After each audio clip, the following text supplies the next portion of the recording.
Oh, that. Okay, well, there we go. We are up and we are good. Hello, folks, to the stream today. Let me clean these out. It's time. We are about to have a good time watching the Hawks. Maybe.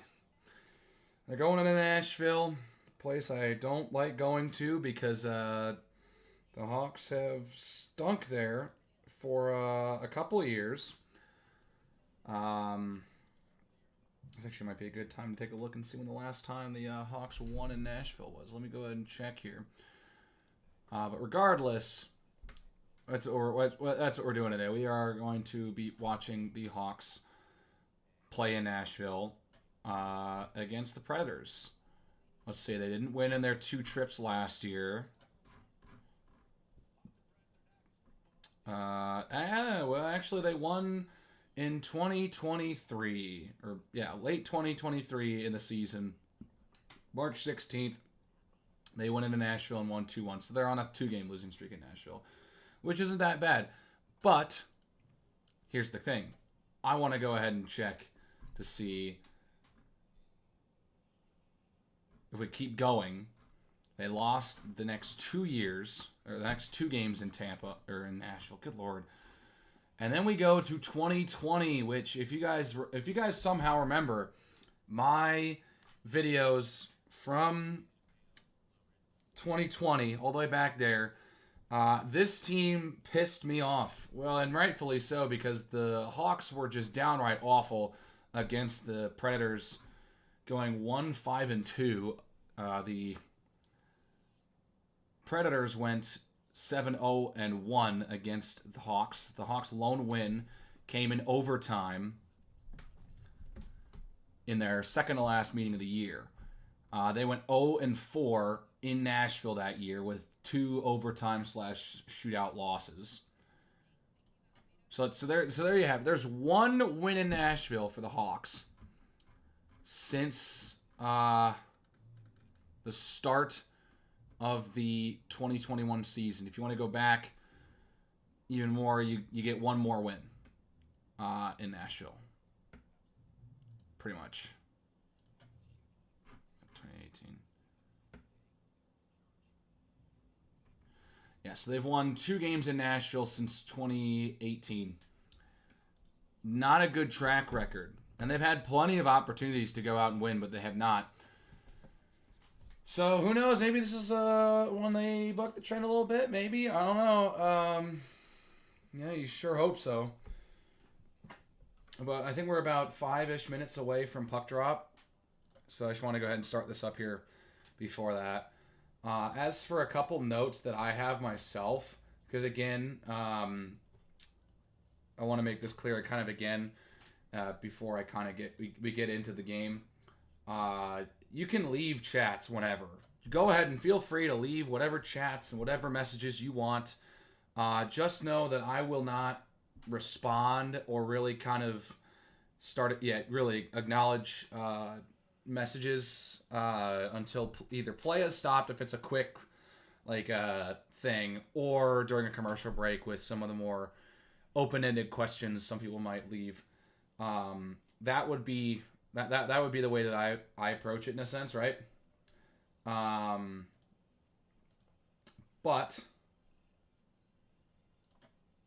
yeah.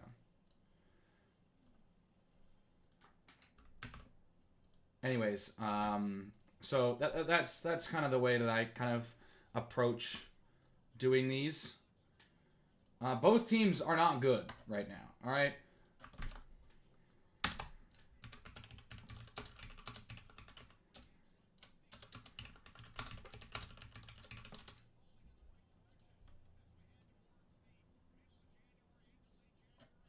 So, I don't know. Just for reference, if you will, right? So, I don't know. That's the way that I kind of think about it. But, if you want to leave some comments, feel free to. And, of course, during intermission, we can talk about whatever. Couple games so far. This is the first season. Oh my God, what in the world? This is the first game I'm doing after the Bears season has ended, so I'm pretty sure I'll probably get a couple of Bears questions again, as I have in some previous oh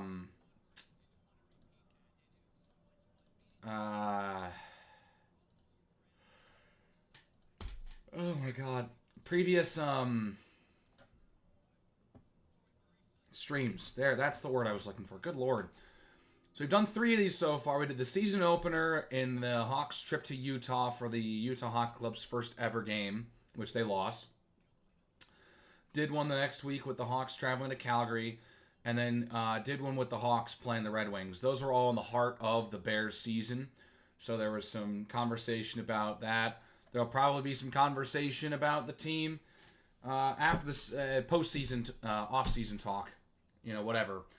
So there's that as well. So we'll probably talk some of that during intermission. Talk about the game while we're watching it. But that's kind of where we're at right now. I really am interested to see, as we're kind of getting ready for puck drop now. You can find this on Chicago Sports Network. If you live in the Chicago area, RIP. I'm sorry. I want to see. I'm sorry, man. I don't know if you've seen it around, like now. What? No. Look. I will not show video footage of the game, strictly because the NHL has been kind of cracking down on content creators over the last couple days. There's been this whole thing popping up with a couple content creators who use NHL footage in their commentary videos. They get their videos demonetized and everything. It also is a little different because they're using it in a replay. The game's already done. I'd be broadcasting a game live right now. I'm not going to do some sort of illegal streaming, anything. I'm not going to get into any of that on any of those webs, just for legal reasons. So apologies if you're coming here for live video footage. We'll chat and you'll listen to me call the game, but unfortunately I cannot stream the game as in I can't put the game up on the screen. That is probably most likely against copyright laws, so that's probably illegal, and I do not want to get into any illegal trouble. So I'll get that out of the way right now. But you can hang around and watch the game alongside me, if you will. If you don't have ESPN Plus, you can get that. I mean, I know a lot of people are really not fans of ESPN Plus. I personally don't have a single problem with it right now, especially because I can watch absolutely every single NHL out-of-market game, and as someone who lives outside of the Chicago area, perfect. I could watch every Hawks game that I want for the lump price and the lump sum of, I think it's $12 a month, which is a bit of a steep price, especially if you want to just watch one game.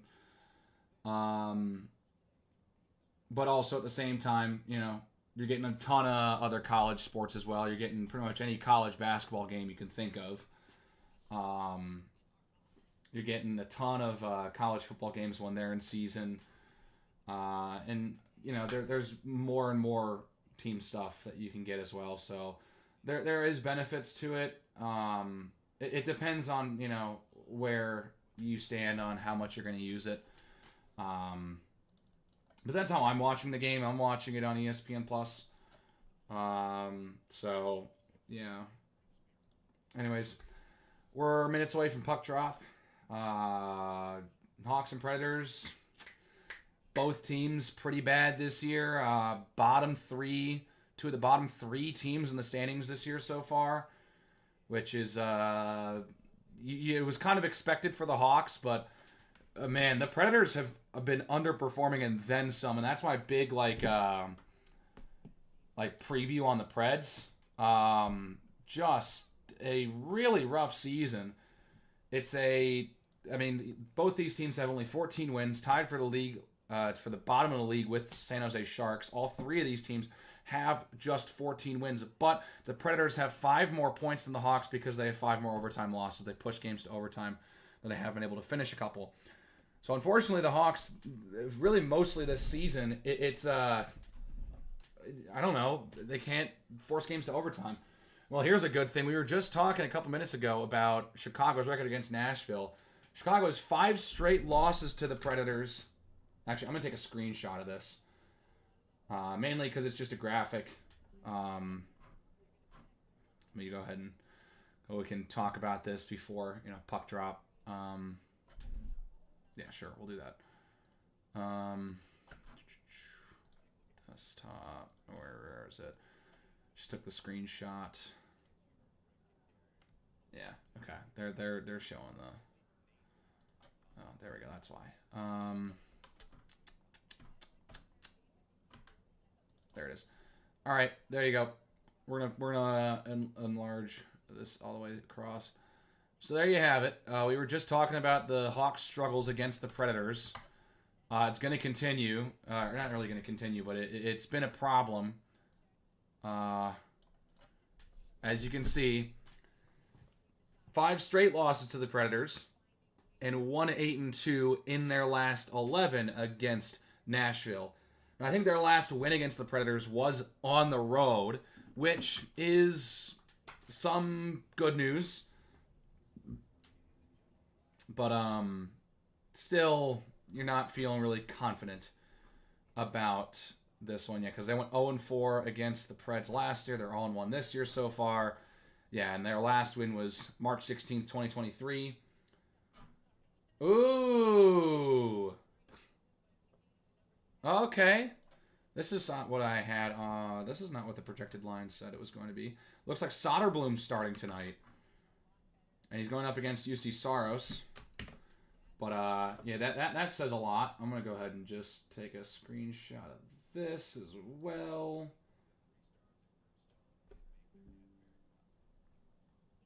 Mainly just for my own keepsake. Oh, that is... Well, hang on. Let me go ahead and we'll just put this up. But there you go. That's not great. 1-8-2 in their last 11. Oh, that is just me taking a screenshot of the fact that I had some drops in Rocket League. Yes, I play some Rocket League. They had I don't know, whatever they had something wrong. But anyways, there's your goalie matchup. Yeah, Soderblom and Saros. Soderblom 0-3-1 all time against the Preds. I mean, you can't really blame the guy when the team as a whole is 1-8-2 in their last 11 against Nashville.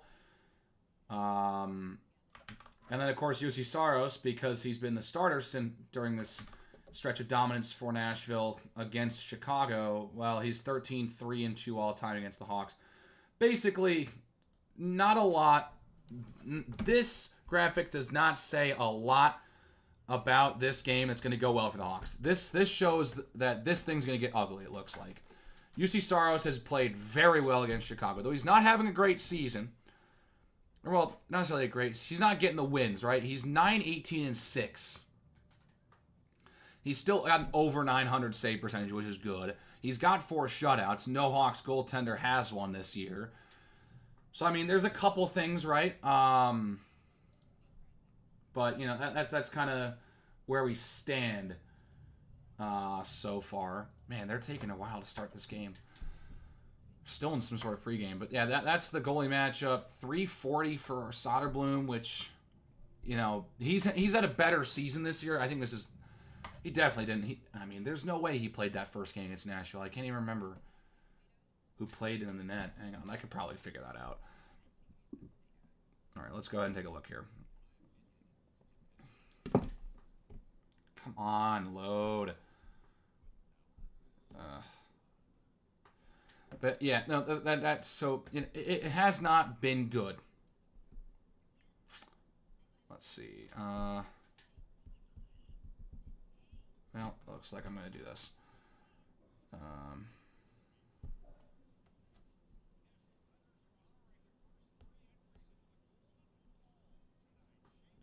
Oh. Hang on, I'm going to put the headphones on for the play-by-play. The Predators are inducting their first members in their Ring of Honor. I forget. I didn't hear what they said it was. Here, hang on. Let me go back.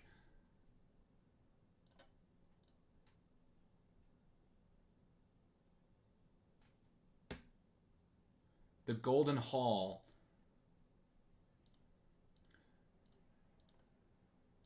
Oh yeah, no, that's yeah, the Golden Hall. That's what it is. So yeah, Shea Weber and Pecorine go in. That's very, those two guys are the definition of those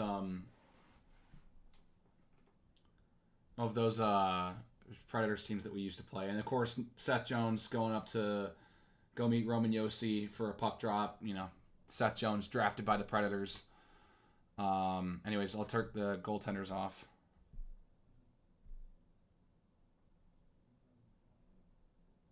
Let's see. Yeah, it's a pretty good one. Let's see. Box score.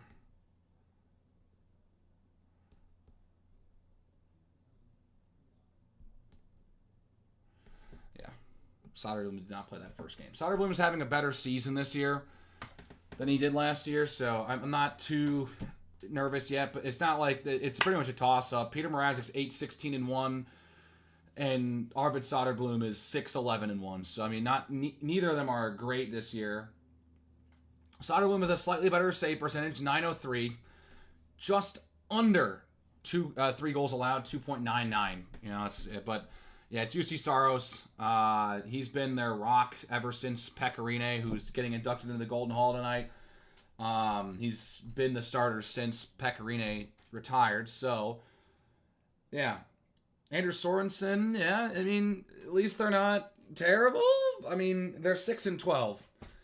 They're winning 1 every 3 games right now, but obviously that's not how it is right now because, they're 2-8 in their last 10 as the puck has been dropped in Nashville. We're off and running. Arvid Soderblom takes control and will try and clear it. Nashville gets the first offensive zone opportunity as it floats just wide of the net. Sent towards the net and cleared away. Tyler Bertuzzi will have it. As this top line for the Hawks has Connor Bedard. Here he goes to Frank Nazar, the young buck out of Michigan. Louis Crevier starting to send around for Bertuzzi. But yeah, Bertuzzi, Bedard, and Nazar, the top line for Chicago today. An interesting decision from Sorensen to put the young guy in with Bedard. But they've been really shuffling around with these lines all season long, as is shown by Teuvo Teravainen, Jason Dickinson, and Ilya Mikheyev on line 2. They are out on the ice right now for Chicago, as that one quickly sticked away by Saros. Vlasic towards the net. He's playing with Louis Crevier, the young defenseman who's been called up and is getting some action. He's got 2 goals in his 15 games played this year for the Hawks. This one will be cleared away by Nashville. And so Philip Forsberg has it as this top line's out there for Nashville, which, of course, their longtime veteran leader, Philip Forsberg, is being paired with their 2 massive free agent acquisitions. Here's Mikheyev to shoot one on Saros. He makes the save. But those 2 massive acquisitions for Nashville in the offseason, Steven Stamkos and Jonathan Marchessault, really thought that, especially as a fringe playoff team that was making it the last couple of years, really thought that Nashville was going to take that next step and really challenge that Central Division title. Was a lot of people thought was going to happen before the season began. It has not gone the way of the Predators at all this year. They're 3rd worst in the league, though they are playing one of the 2 teams that are worse than them right now in the Chicago Blackhawks. Puck stuck in the boards with the Hawks' 3rd line out there, which is 2 young guys in Colton Dach and Lucas Reichel, paired with the captain, Nick Foligno. Nolan Allen out there with TJ Brody to round out the defensive pairings for this Hawks team. And they will conduct a line changing at that 4th line out there, which includes one of their top 3 point scorers in Ryan Donato. He's paired with Patrick Maroon, who's just out there as an enforcer. Really, that enforcer type's been riding the 4th line all year, but an important veteran piece. And then Taylor Hall, who has had some struggles this year, but still has put up 8 goals so far with just in 43 games played so far. Saros to pick up the puck behind his net. 3 minutes into this one, no score, no shots on goal. Here's a shot that missed the net off the stick of Tommy Novak. So that's the first shot of the game. And so lead pass now ahead. Hinostroza to the net. Save is made by Soderblom. Former Blackhawk Vinny Hinostroza playing for the Preds so far this season. As Soderblom covers it up. Jones coming out on the ice with Alec Martinez, who's in his 3rd game back after a stint on with an injury, I think. I forget exactly why he was off the team. But he's back, 3rd game back. It's Seth Jones' partner on the top pair tonight.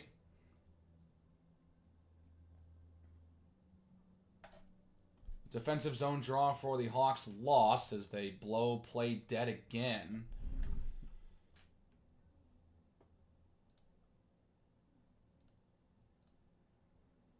And so it is 1 back. Bedard across for Jones. And so here's Bertuzzi. Turns it over. Here come the Predators. A good defensive play. Wins possession back for Chicago. Nazar, the speedster, into the corner. Sending it around the boards for Martinez.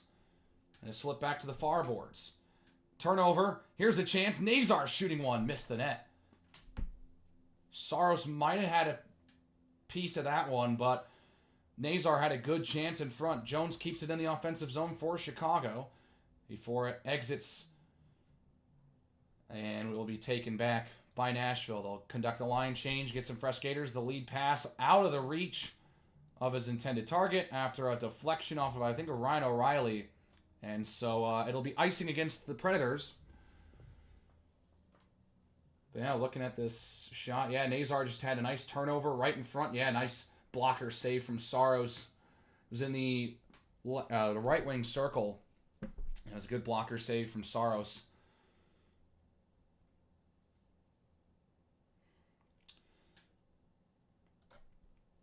But the face-off control right in front.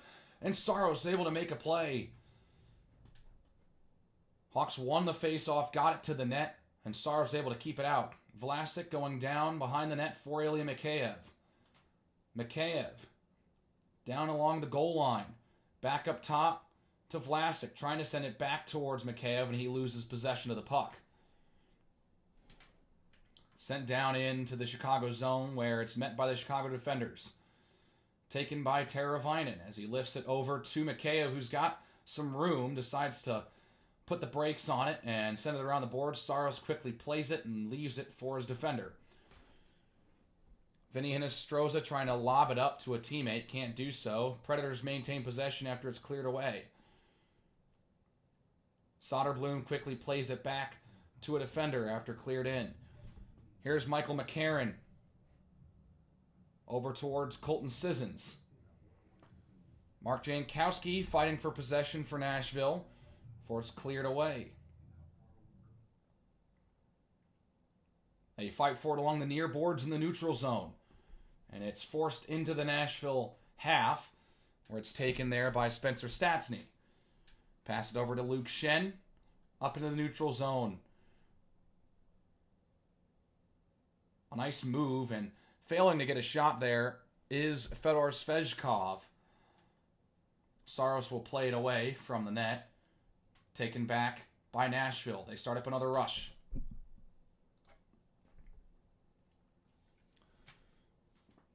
Novak hit off the puck. Jones trying to play it towards Martinez.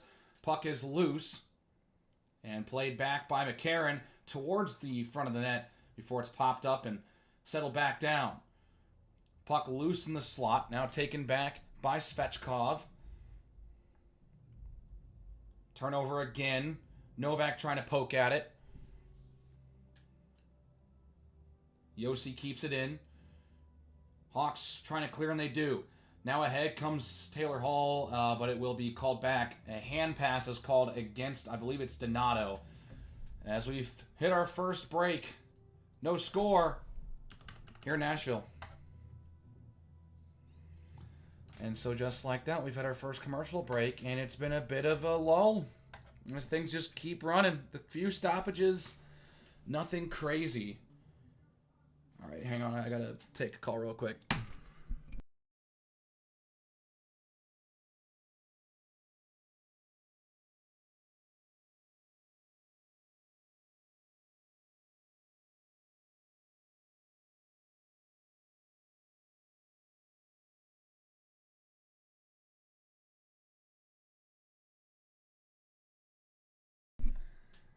Well, we're good. We're good.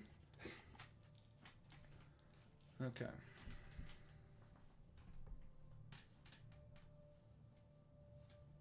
Let's switch it. We'll go like this.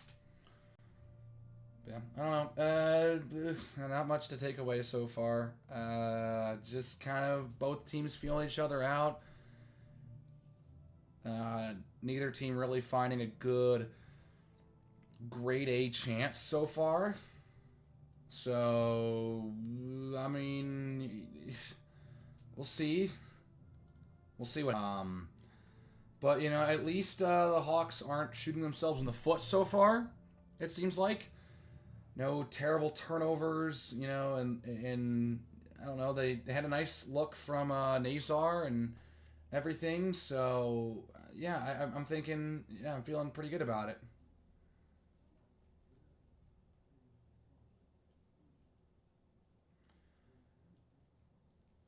It looks like, I think it's families out there for the Hawks. I think it's Hawks families that are out here in Nashville today. I think it's the families that are there. So, yeah, here we go. Back to play in Nashville. No score. Here's Bedard. Fresh off the face-off. The Hawks won it in their own defensive zone. Trying to find Crevier before that pass is taken back by Forsberg as he backhands it into the Chicago side. Marchessault back for Forsberg. Towards Marchessault, trying to go tough angle with it. Maybe got Soderblom. Here's a pass towards the net. Soderblom able to kick it away. Don't know if Stamkos got a piece of it or not, but regardless, Soderblom keeps it out of the net. Big save early in this one. Send in towards the net. Forsberg trying to clear it out, and now this is going to go all the way down, and it's going to be icing against the Predators. So let's take a look at this shot here. Yeah, it goes off the skate of Louis Crevier, and it hits the side of the net, just barely hits the side of the net. And so Stamkos didn't get a piece of it.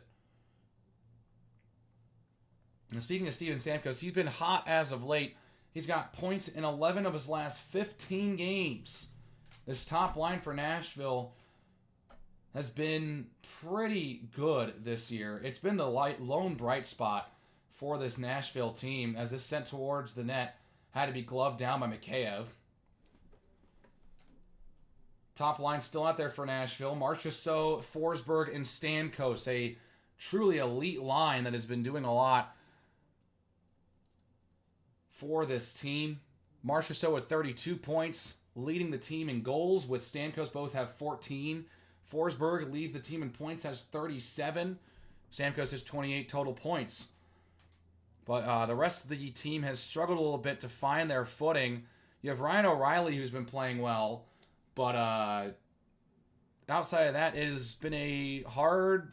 The depth is where this Preds team is really struggling. And so they gotta have some reduction from this top line and Roman Josi pretty much. As Josi and O'Reilly have been pretty successful. As oh boy, there's a penalty call against Ilya Mikheyev. Ilya Mikheyev called for a penalty delay of game. So, here's a shot they score. From the sharp angle.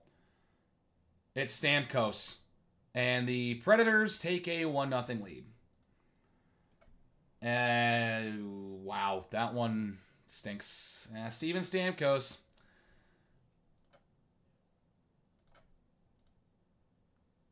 So, yeah, Stamkos. Yeah, I said it. 11 points in his last points in 11 of his last 15, make it 12 of his last 16, as he just finds him just in the corner. And that is just patented Steven Stamkos action right there on the power play. It's his 15th goal of the year. And, yeah, Soderblom could not find the puck. It's his third goal in his last 2 games. Now they're going to fight. A scrum breaks out. Pat Maroon is going to do it with Michael McCarron. Maroon trying to go with the uppercut. Maroon knocks the lid off of McCarron, who's 6'6", 232. Maroon, 6'3", 234. Going with the uppercuts. They're still entangled. Maroon really trying to just throw everything he can. McCarron's got a tight grip on him, and they're just going to end the fight. And so both will go to the box and sit and think about it for 15 seconds, if you will, right?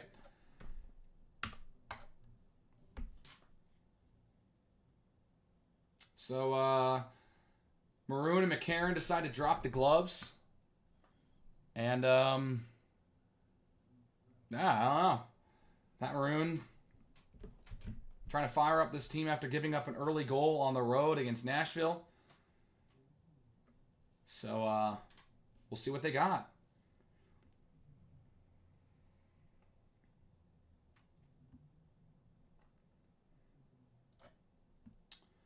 So, play resumes after the fight, with the Hawks finding themselves trailing 1-0.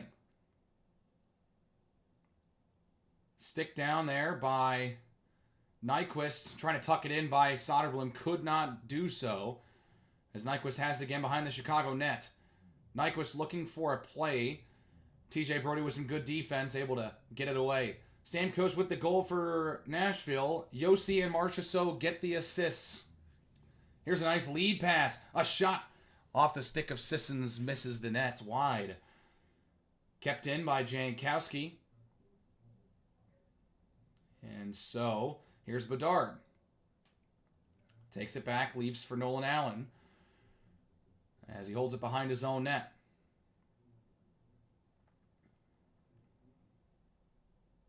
So it's cleared down all the way. It's going to be icing against Chicago. They cannot find the outlet pass, and what are they doing? All right.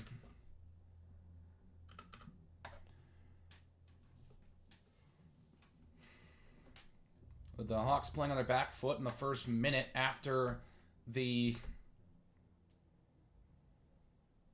first goal.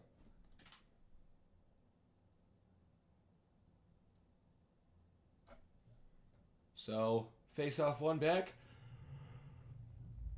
Shot to the net. Off the mark. Sent towards the net in front. And kept in there by Novak, just barely. Fetchkov. Trying to find a possession to the left circle in front. Soderblom able to make a play on Leroux, who made a move right in front of the net. Here's a poke and a steal by Colton Dock into the Nashville zone. Dock behind the Predator net, trying to find an outlet pass in a 2v1 before it's quickly taken by Connor Bedard. Throws it to the net. Save made by Saros.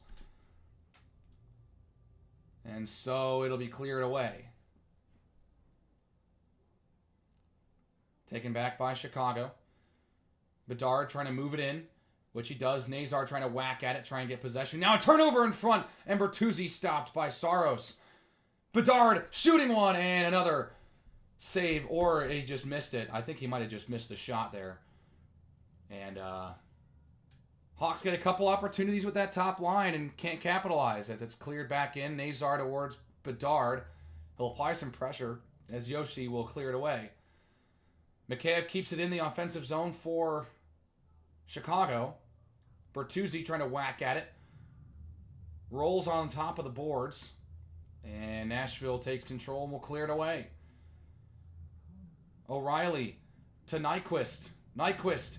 Here's a pass in front, and Seth Jones able to get in front of that lane and cannot allow Nashville to have the back door wide open. And so there's another stoppage in play.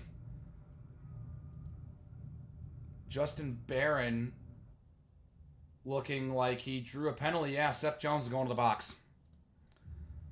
So Seth Jones prevents the goal, but takes the penalty. And the Preds have a 1-0 lead with just over 9 minutes left in this first period. We'll be back. Well, great. Now we're going to sit through commercial break with the Predators about to go on the power play again. Guess how long it took for them to score on that first power play? Like 10 seconds. They'd one shot. Their entire mission to start the power play was get it to Stamkos, and he just picks the corner. So you just cannot let him do that again. That's got to be the first move, honestly. Because that is kind of ridiculous how that happens.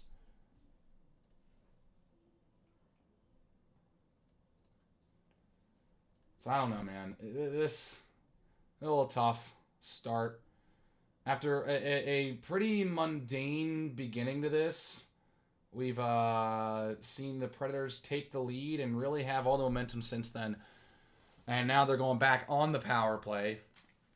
If you're Chicago, you just cannot go down 2-0 here in Nashville. That is just not how this thing can go. You cannot have this thing start that way. And so, I don't know, man. 1-0.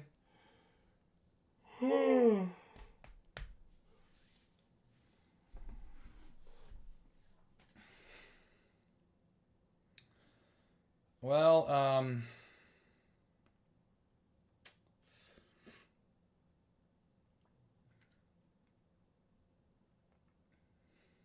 we're back. Good.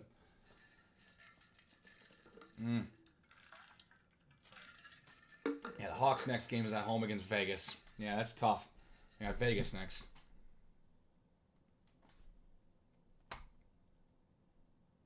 Yeah, I want to see this here. So Hinostroza tries to go to the back door for Barron, and Seth Jones gets in there to make the stop, but right after he lifts his stick and hits Barron, so takes the penalty. So he stops the goal, but gives the Predators a power play as action resumes. It's a high-sticking penalty against Seth Jones. He'll be off the ice for this power play. Crucial penalty killer out for Chicago. Marchessault trying to get it over. O'Reilly has it. O'Reilly shoved in there to the boards by Crevier. Leaks out to Forsberg. Up to Yossi, back to Forsberg. Shoots one. Glove save by Soderblom. Deflected off his glove. Back out to play. Yossi. Over to Forsberg. Down. O'Reilly missed the net on the shot. Tried to go far side on Soderblom. Forsberg just sends one towards the net. Kicked away by Vlasic as that shot deflects up into the netting. And it's going to be no good and play stopped. But yeah, that one crucial. That one didn't. But they made a couple nice stops. Did enough. Yeah, nice kick from Vlasic, but yeah, Stamkos gets in there and Vlasic gets his stick in there and tips it away. Cleared away by Chicago right off the face-off. And so Saros will let it sit. 1 minute to go on this Predators power play. Quickly cleared away. And so taken by Saros once more.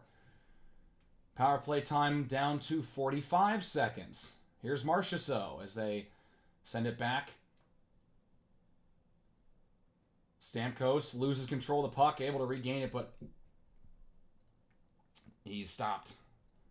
And so they call the whistle. Top power play unit for Nashville comes off the ice which naturally is their top 5 scorers in Forsberg, Stamkos, Marchessault, O'Reilly, and Yossi. So second power play unit out for Nashville with 37 seconds left on their power play. Fedor Svechkov has to come off the ice after a false start, and it will be chased down by Brady Shea. 30 seconds left on the Predators' power play. So much better penalty kill for the Hawks here, especially after giving up a goal early. And now here comes a turnover. Here comes Bedard. Stopped, or Nazar. Stopped by Saros. And Frank Nazar's had a couple chances early in this game. He had a shortened opportunity right there. 10 seconds left on the power play for Nashville. Stuck behind the Chicago net. And penalty time is up. Seth Jones out of the box. 7 minutes to play in the first period. Alec Martinez over to Seth Jones, who tries to get it out of the zone. Kept in by Svechkov. Now they try to tuck it by Soderblom. He makes the stop. Zach Leroux with the shot there. But yeah, I think it was Leroux there again who blew a tire.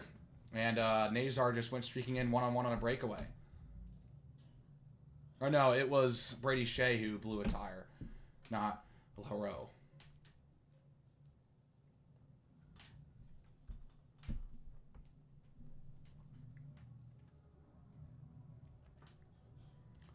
So shots dead even at 5 apiece through this first period.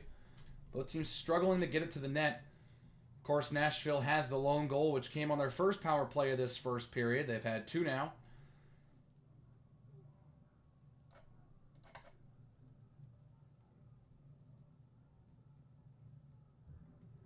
And so Nazar has 2 shots. Second false start on the Hawks. They'll do it again. They'll drop the puck one more time.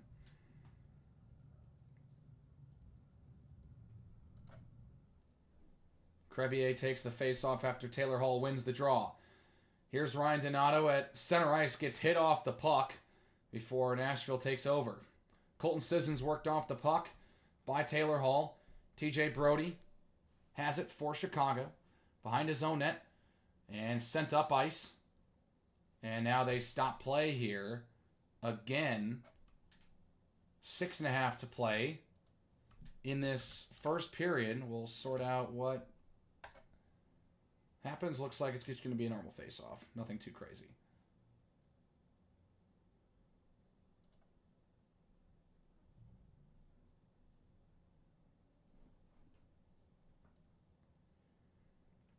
Yeah, so a neutral zone face-off on the Chicago side of center ice.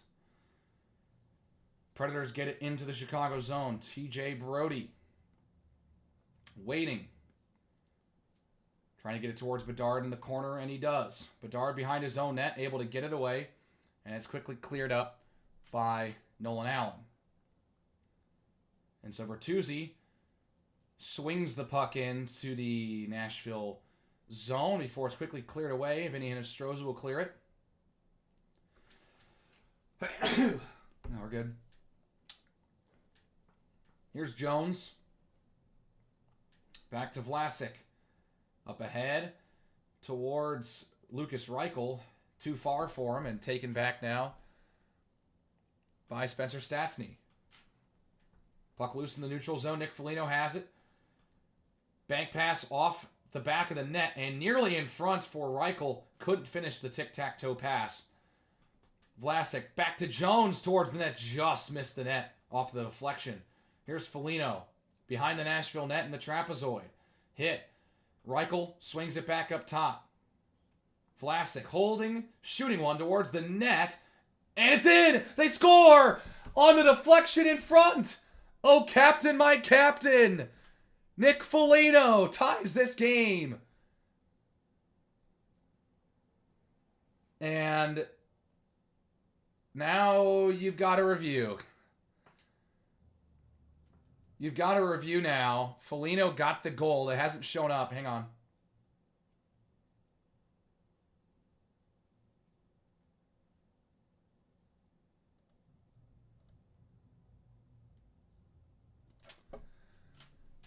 Nick Foligno is in the goal crease. Can't allow UC Saros to play his position, they deem it.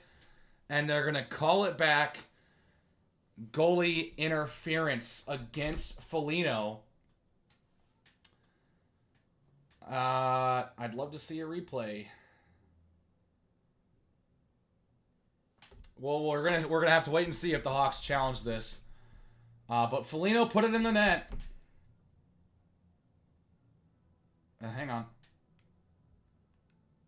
All right, challenge is called by Chicago. Let's take a look. Vlasic just threw it to the net. Foligno gets kind of nudged in there. Ooh, and then he kind of gets to the backhand. Yeah, let's see. He gets... So, like, he's fighting with Shen. Saros loses his stick as Foligno's gets pushed away from the crease. As not just that, but Stastny and Reichel are also in the picture. And then Foligno pops away from the back of the formation and backhands it into the net. So let's see if they call it goalie interference and keep the call on the ice, or reverse it and give the Hawks the goal. Because the hard thing is, yes, Foligno knocks the kind of the way that he makes contact with Saros, knocks the stick out of his hand, but it's of a result of a push from Luke Shen. So that's where the difficulty of this is going to come from. I don't know what they're going to call here. I don't really know. It's a bit tough, but we'll see here. Here comes the official ruling.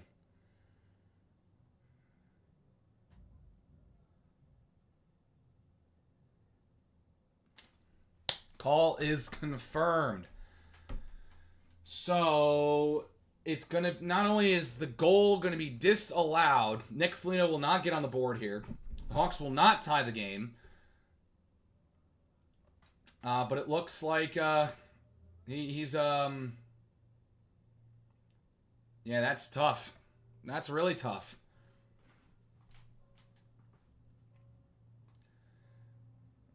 It's oh God, it's really hard. It's really hard to call that. It really is. Because it really did feel like they had it. But, yeah, not only is the goal to be disallowed, but the Predators are going to go to their third power play of the first period. They're 1 of 2 so far. Teravainen picks off an early pass and clears it down. So here is Josi for the lead pass ahead to O'Reilly, back to Josi. Now Stamkos has it poked away. Dickinson just taps it along and all the way down behind the Predators' net. It'll be retrieved by Josi with Foligno chasing in. Weirdly enough, Foligno's not the one in the box as he takes over. Turnover in the Nashville zone. And they just play keep away for a little bit there. No chance for Chicago there as it flipped around the back end of the net. It's Roman Josi with 1:05 left on the power play. Forsberg's shot misses the net. Goes off the glass. Back up to Forsberg it goes. Saucer pass to Josi towards the net. Deflected and cleared away by Ilya Mikheyev, who's trying to chip it by Josi. And he will just hold on to this in the Nashville zone, getting double team, triple team now, and they finally work him off the puck.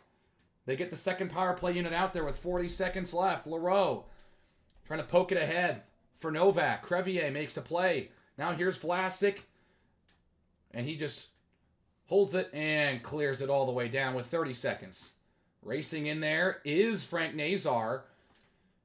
Just keeps it away from the Preds for a little bit longer. Burns 10 more seconds off the clock. 20 seconds on the power play. Well, it's cleared away now by Chicago once more with 10 seconds to go. UC Saros just holds on to it. And so with 5 seconds left, the Hawks are going to get another kill. So Soderblom to play it out towards Brody. Taken back by Chicago now. A nice pass ahead Doc trying to shoot it off the backboard. Brody trying to pinch it. And it's going to be cleared all the way down. And it's going to be icing against the Predators. So 2:51 left in this first period. 2 straight minutes of power play action. And the Hawks are able to stop the Predators in their tracks after giving them momentum after scoring to tie the game, or at least they thought, before it gets called back. And so now, back to 5-on-5 hockey.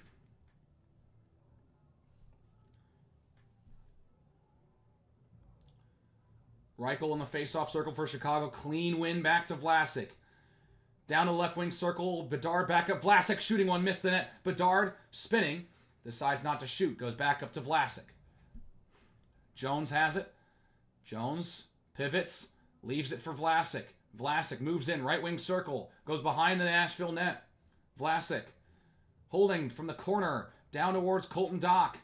Colton Dach. Back up top. Jones switches. Vlasic towards the net. Save made by Saros, and Nashville will finally take possession.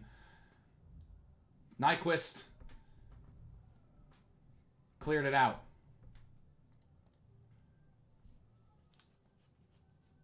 Jones behind his own net. Backhands a pass to, I think, Reichel there. And it's Maroon up ahead to Taylor Hall. Hall shooting one. Save Saros. He'll cover it up. And so a couple of shots here from the Hawks, getting some momentum back. With under 2 minutes left in this first period. 1-0 Nashville. And cut. Great job. What's taking the Bears so long? We need to hire Ben Johnson. I will talk more in depth on this when the period is over, but a quick, response to that. They can't hire Ben Johnson right now. His team's still in the playoffs. So, regardless of how fast you want them to make, the move or anything, they can't do it right now. They have to wait until the Lions are out of the playoffs. I'm going to go... I have more thoughts on that. I'm going to go more in depth on it, but we got 1:54 left. I don't want to basically start getting down this rabbit hole and have to, cut it off right before we go to break. Or come back from break, right? So, give me a second, Dylan. And I'll answer your question in a more fruitful way, if you will, right? So, yeah. Anyways, Hawks had a chance. They almost got on the board, but they didn't, and he had it called back. I don't know, man. That was tough. That was tough. Really upsetting, honestly. Because they've been... But, it seems like the team's been playing a little better now since that moment, even though they gave the Preds a power play. They had a really solid penalty kill. I really liked what I saw there. The 2 penalty kills that they've had since letting up that goal against Stamkos 10 seconds into the first one have been pretty good. So we return to Nashville with just under 2 minutes to go in the first period.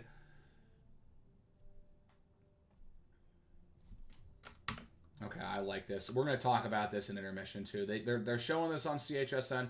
Take a screenshot of this, and we're going to take a look at that during the intermission because this is kind of funny. I do really like this. This is kind of cool. So, I'll just have it queued up. But here we go. So, Hawks are out shooting the Predators 9-5, or actually 8-5. Long shot, stopped by Saros. That's actually shot 9. And so, with 1:35 to go, Hawks have it in Nashville territory before it's quickly taken away by the Predators. Shen clears it away.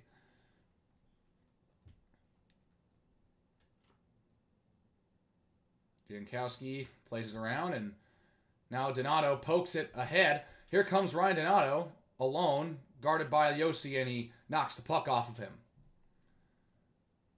Jankowski hit hard by Vlasic right at the blue line. They still fight for it. Here is Frank Nazar weaving through traffic. Shoots it high over Saros, and he covers it up with 1:03 to go in this first period.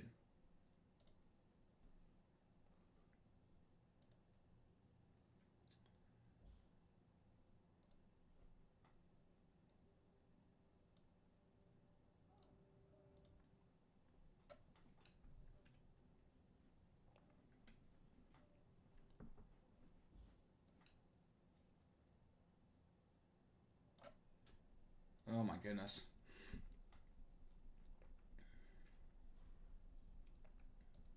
So 1:03 to go in this first period. Hawks trailing 1-0. Vlasic passes ahead. Bedard over towards Bertuzzi. Bertuzzi in the left wing circle towards the front of the net. And Saros is able to get in front of it. 45 seconds left. Here come the Predators. Nyquist over towards the net. And it's going to hit the netting and play will be stopped with 42 seconds left. Wow.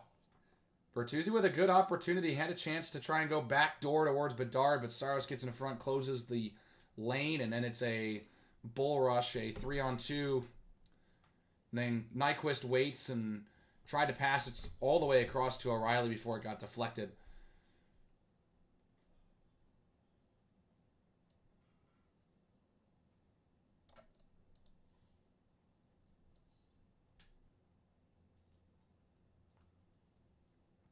.42 seconds left in this first period.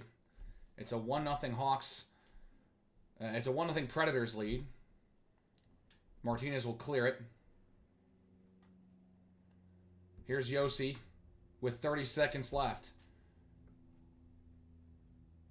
Trying to pass ahead off of Barron. And now Martinez grabs it in his own defensive zone. Now turnover. Nyquist has his shot blocked by Seth Jones. 15 seconds. Dickinson playing with Nyquist in the corner. Predators keep possession. Barron with 8. Just holding it in the corner. Martinez has it. Behind his own net. Jones squeezes it in the corner, and that's how the first period comes to an end. So it's a 1-goal first period for the Predators, and that's the only goal so far in this game. It's a Steven Stamkos power play goal. Soderblom plays solid the rest of the period. The Hawks get a couple chances late, but can't finish. And so at the end of the first, Nashville in front of Chicago, 1-0. Anyways, there you go. That's period 1. Yay, done. Put this in. So we got about 20 minutes to just kind of chat and hang out. So let me go ahead and jump back. First off, let me go ahead and talk about the period here. I don't know. They're trying. But trying's not good enough right now. It's the weird thing. They're trying. It feels like some things are working and some things are not. But I don't know, man. They're trying to get some things going, and they have gotten a couple offensive chances. They really had only one string of offensive chances that they got together, really. But, you know, it's just...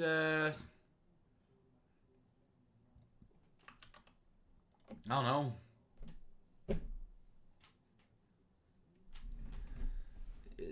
You kind of just... It felt like you got momentum back, and you had it, and you had the tying goal. It got called back, and it felt like you played like the better team for the rest of the period. Though those last 15 seconds, it felt like Nashville was kind of putting a little pressure on there. The Hawks kind of just ran out the clock. But, you know, it's not the end of the world, right? It's a 1-goal deficit. It's 1-0. The first goal of the game. This thing isn't over. They just need to find a way to respond, which is something that, especially with the games that I've watched, they really have not been able to do that much. So you just hope that they can respond and tie this thing up, honestly. Fun fact, this is the fourth time I have had... This is the fourth time. This is the fourth game I have broadcasted this season. They have not led in any of those games so far. They've scored just 4 goals in those games too. So 5-2 loss, 3-1 loss, 4-1 loss. It's not looking good.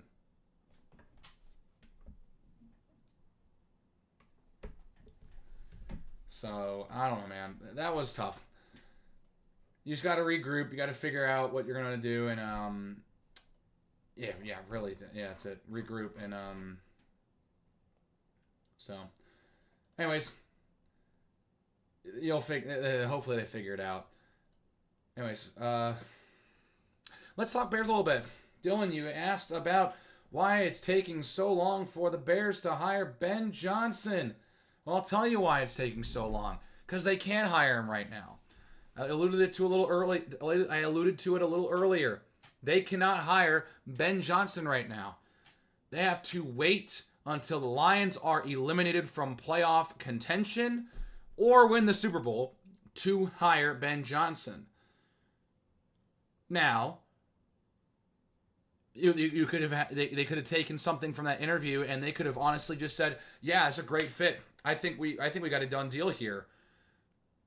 And they can have the plans to sign the contract, but they can't do any sort of movement forward until the Lions season is over. Whether that is this Saturday, well, that'd be 2 days from now. Whether it's in 2 days, in 2 weeks, or in 3 weeks, right? So who knows, right? Anyways, that's why they haven't hired Ben Johnson yet. That's why it's taking them so long, right? That's why it's taking him almost a month. Or, well, half a month. But, I think that he's the right move. I think he's the guy you want to pick if you want to be competitive and not just be above average, which is the biggest complaint that a lot of people have with Mike McCarthy right now. His track record, especially as of late, has been above average to average teams that make the playoffs, but really don't do anything in them year in, year out. So that's where you're kind of like, would you rather take the safe bet and panic? Because there are some people who have accepted the fact that the Bears are going to panic and go ahead and sign Mike McCarthy before Ben Johnson becomes free because they're scared they're going to lose Mike McCarthy. They're going to hire him.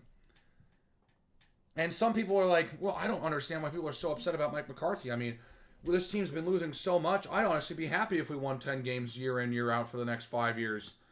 The thing is, if that was the case and the Bears didn't have like the most illustrious job, they weren't the top ticket job, they weren't attracting the top candidates, yeah, that's fine.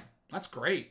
If you're taking the 4th or 5th best coach from that cycle, at least when, you go through the hiring process, and taking that coach and he gives you like 10-win seasons for the next half decade, fine.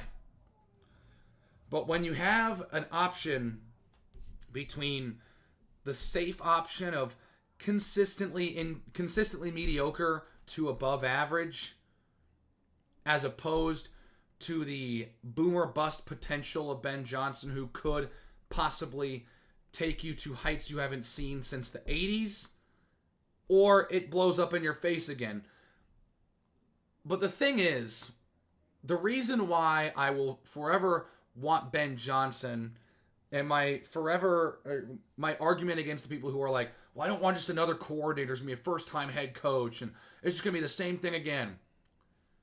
If it is the same thing again, they made the right decision this time. We all knew that Matt Eberflus was a bit of a confusing hire, and obviously wasn't the right hire. Matt Nagy, I don't think, was the top head coach coming out of the search, out of that head coaching class. I don't think John Fox was that. Well, and that's what things a lot of people are pointing to with Mike McCarthy. The Bears hired John Fox in pretty much the exact same scenario, as in they're taking the safe option. They want to just try and ensure some stability here first before trying to compete at the upper level. And John Fox was terrible in 3 years, right? He was not good at all.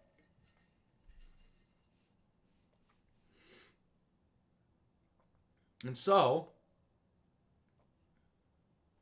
now you get this, I guess, dilemma where you're like, well, you settle for mediocrity do you settle for it and just get back to mediocrity instead of being in the basement? Or would you try and go for the home run hitter, the boomer bust, bit more risk, not necessarily risky, but in this scenario, what some people would consider the more risky option? I think Ben Johnson's going to be a phenomenal coach in this league. A lot of reasons why some of these first-time coordinators don't work out, especially these offensive-minded ones, it's because they're running someone else's system.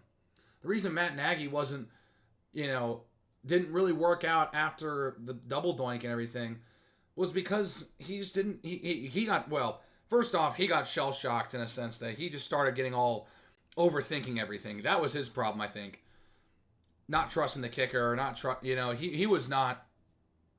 The double doink ruined Matt Nagy. But Matt Nagy was running Andy Reid's system in Kansas City. And so he had to run his own system in Chicago. It wasn't doing that. The Lions offense runs through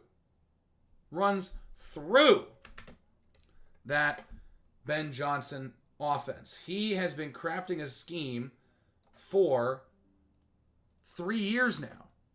So I think that he's the right move because not only does he have play calling experience, but he has his own scheme that not only has been working, but has been excelling. It has been one of the best offenses in the league this year. It has been taking these really good defenses and making them look silly. I mean, there was a stat floating around a while. I think it was a Brian Flores-led defense that only let up like 30-plus points. Like I think it was 7, 9 times. Something in the not quite double digits, but not like 5. And Ben Johnson was the result, was the cause of a 30-point let up from Brian Flores-led defense like 4 times. So Ben Johnson scored 30 points and hung 30 on Brian Flores like 3-4 times. And Brian Flores is a great defensive coordinator. So, look, there are some people that can want Mike McCarthy all they want or accept the fact that they're going to get Mike McCarthy all they want. But I want Ben Johnson. If they can't nail Ben Johnson, if the Raiders beat them to the punch, then you sign Mike McCarthy, I think. I think that's how that has to work. If you lose the bet, if you lose the race in the bidding for Ben Johnson, he decides to go somewhere else, then you go ahead and sign Mike McCarthy. I think that's when you decide to make that move and not, right now. You don't make that move now when Ben Johnson hasn't even finished his season yet. And it's why you've only seen, and that's part of the reason why you've only seen one team announce their new head coach going into next season. And that was the Patriots announcing it was going to be Mike Vrabel, because Vrabel doesn't have a job right now. He was a consultant for the Browns this past season. So they could have interviewed him whenever, pretty much. So, yeah, they're fine right now. Not quite panicking. Not quite at that point. But I am getting real tired of the rumors that are floating around about Johnson and the Raiders becoming more and more like, I don't know, man. It is just this constant, one thing's going to happen right away when the offseason starts. Ben Johnson's going to Chicago. It looks like it's going to be a done deal. He's the favorite to go there. And, yeah, whatever. Whatever, man. Whatever. I don't know.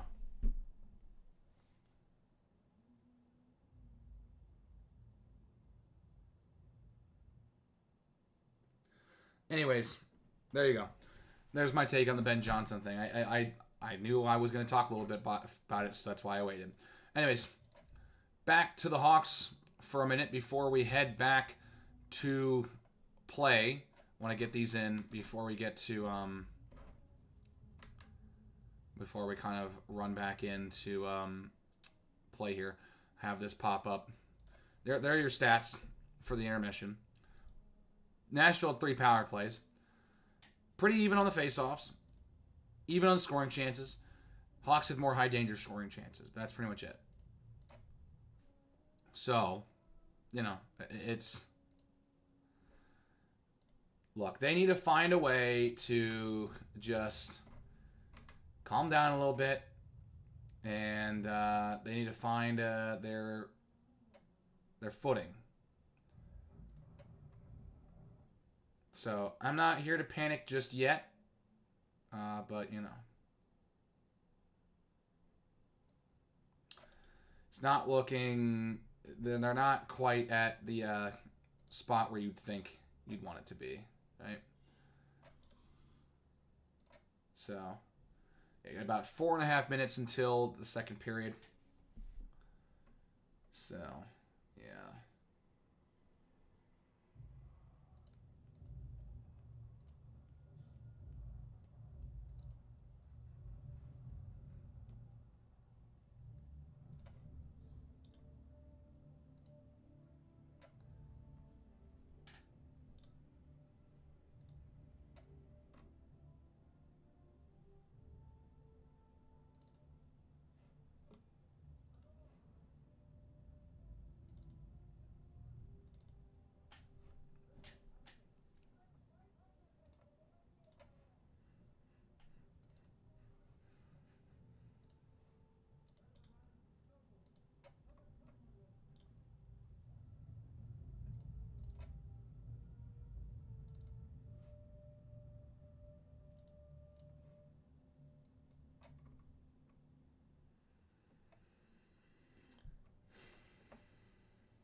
Anyways,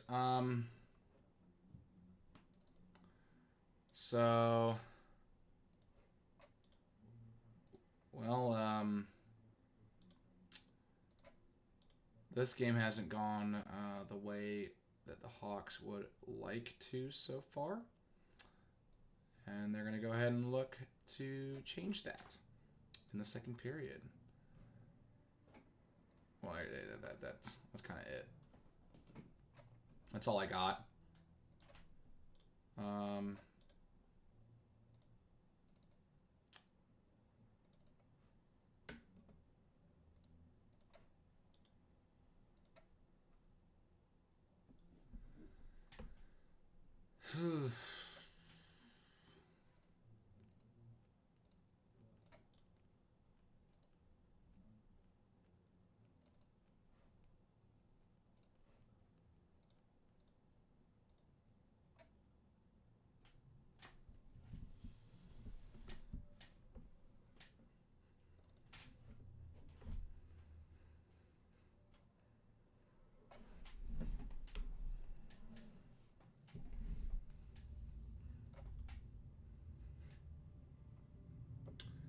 Hasn't been the best of games so far. Oh, yeah, that was the other thing. Okay, that's what I was like, what in the world? Messing around with a couple things, but yeah, there was one thing that I wanted to try and get here. Before we head back, I want to show you guys this that they were showing at the end of the first period. Connor Bedard. This is one of those weird, wacky stats. As they're coming back from commercial. Bedard has 17 goals, 33 assists, and 50 total points at home and on the road. 155 shot down to the shots. It is dead even. The only thing that's not even is the amount of games that he's played on the road versus at home. That is ridiculous stuff. That is insane stuff. Holy cow. That's just, that's unfathomable. Unfathomable. There you go, that's the word. But yeah, I'll let you guys look at that for a little bit longer while we get ready for this second period in Nashville with the Hawks trailing 1-0.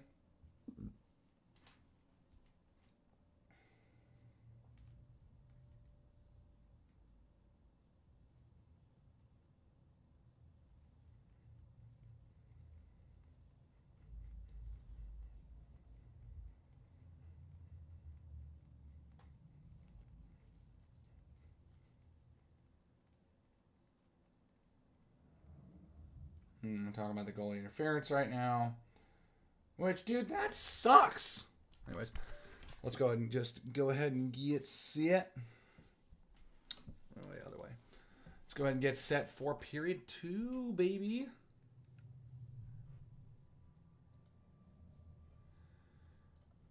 Anyways, there you go. Yeah, so Hawks trailing 1-0. And, yeah.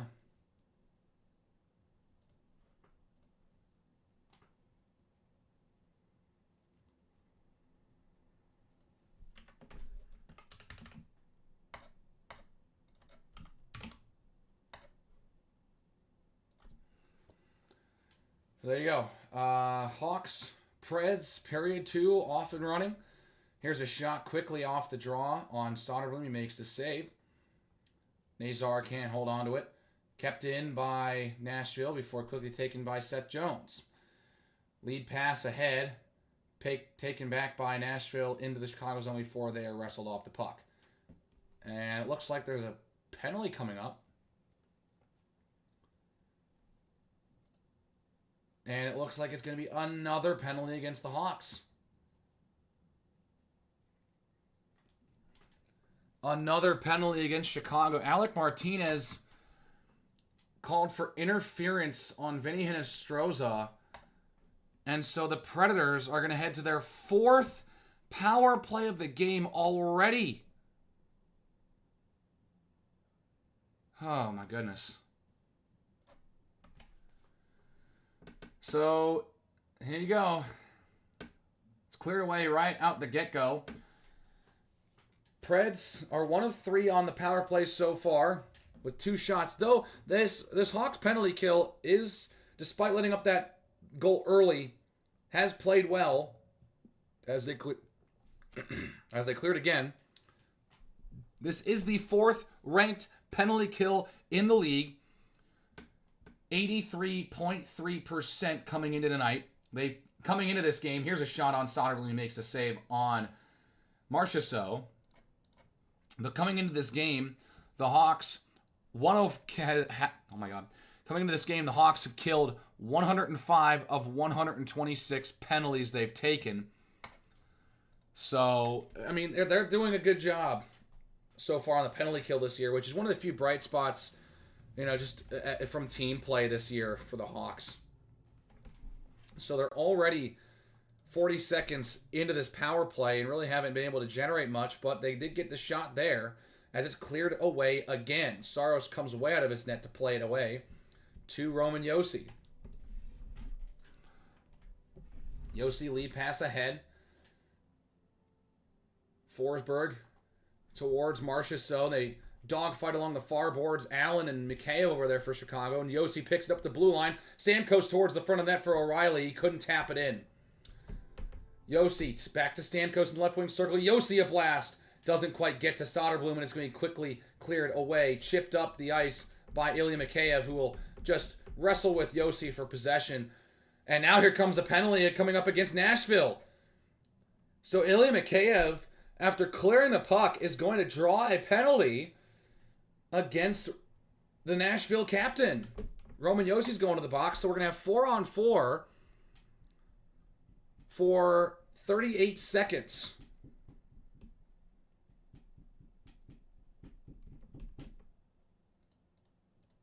Hold up.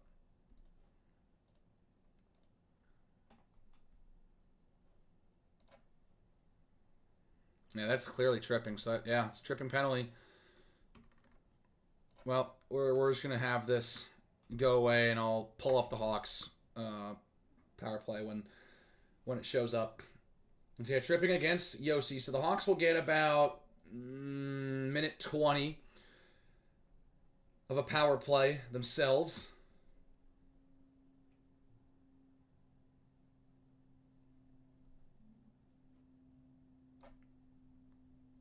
So 4-on-4. Nazar back. Brody. Vlasic pivots, turns around. Vlasic backhands it to Brody. Brody towards net. It's deflected off of a Predator and taken back now by Shea. Nyquist down to Shea. Brady Shea behind the Hawks net. 10 seconds on the 4-on-4 before the Hawks go on to the power play. Brady Shea just sends it down. Loose in front. And it's quickly cleared away as the Hawks now start their first power play of the evening. Fresh out of the box. Here's Nazar. Has Martinez fresh out of the box with him. He'll head to the bench. And Bedard will send it to Teravainen, sent back down. You talk about this power play. Chicago's power play in the top half of the league, 23.4%. 12th, good for 12th in the league. But this Nashville penalty kill, also really good. They're 6th in the league. So 2 top 10 penalty kills. One of the few elite things in this game, if you will, is that's a pretty poor pass from Bedard towards Seth Jones. Here's a shorthanded opportunity for Sissons. And the save is made by Soderblom. Bedard did not really get all he wanted on that pass, and Seth Jones had to play catch-up that entire way. Quickly cleared away by Leroux. And it goes to the bench. So it will be a face-off with 23 seconds left on this Hawks power play. Yeah. Trying to go with the backhand pass, but he just didn't put anything on it. And so Colton Sissons just has a free rush. He's able to box. So, I mean, Seth Jones does a good enough job to make sure he doesn't get a clean shot, but he still gets a shot on Soderblom nonetheless. Just not what you're looking for, you know, offensively. You get the puck in the zone, and then all of a sudden, Seth Jones has to play catch-up because the pass towards him just isn't there at all. Nashville wins the defensive zone draw and clears immediately. Soderblom plays it away. 15 seconds on the Hawks power play. Martinez ahead to Reichel. Reichel behind the Nashville net before it's cleared away again by the Predators. So the Hawks on their first power play come up empty. Back to 5-on-5 after a while. Hall towards Reichel, up top to Crevier. Crevier circles it around the boards. Hall right towards the net in front. Nazar couldn't get a stick on it. And so here is Martinez now. Another whistle. So a high stick going to be the call. No penalty, though. No penalty, just a high stick. But yeah, a good pass from Taylor Hall in front to Frank Nazar. Just couldn't get his stick on it.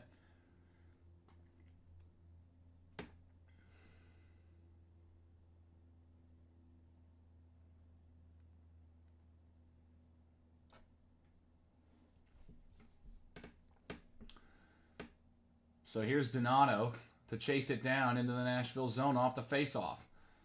Couple big hits before Nashville clears it out. Icing called against the Predators.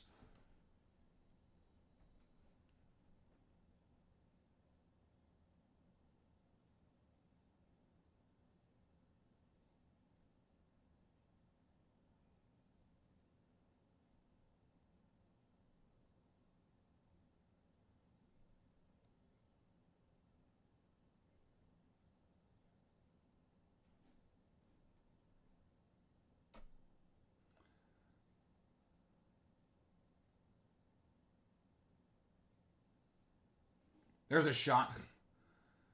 Taylor Hall almost puts it through off the faceoff. He has it again behind the Nashville net. It tips off his stick, and he can't control it. Novak ahead towards Svechkov. Now leaves Novak in the right wing circle. Trying to tuck it in by Soderblom. Could not do so. Hall back. Maroon able to get to Brody. Lead pass ahead towards Donato. Prevents icing. Saros has to play it away. Yossi will clear it for Nashville. Out to center ice. Now here comes Marchessault off the corner with Stamkos. Stamkos waits. Has Novak. Stamkos again. Waiting. Vlasic has it. Vlasic trying to make a play.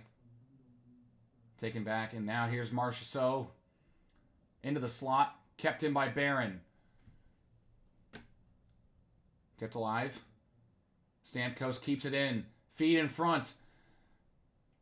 And so a shot hits the side of the goal and then deflects away. Barron towards Forsberg. And now cleared by... Can Chicago clear it? They will finally. Mikheyev will prevent icing and skate it ahead. Get some fresh legs out there. Still a 1-0 Predators lead as we approach the middle stages of this second period. So, whistle blows. We're headed back to the Chicago zone. I got frozen right here. What in the world happened? Yeah, like, Teravainen tried to clear it. Oh, no, it was right here. It was this, oh, yeah, it was Marchessault had it. Just, yeah, tried to just go with a tough angle. Couldn't tuck it in the tiny, tiny window.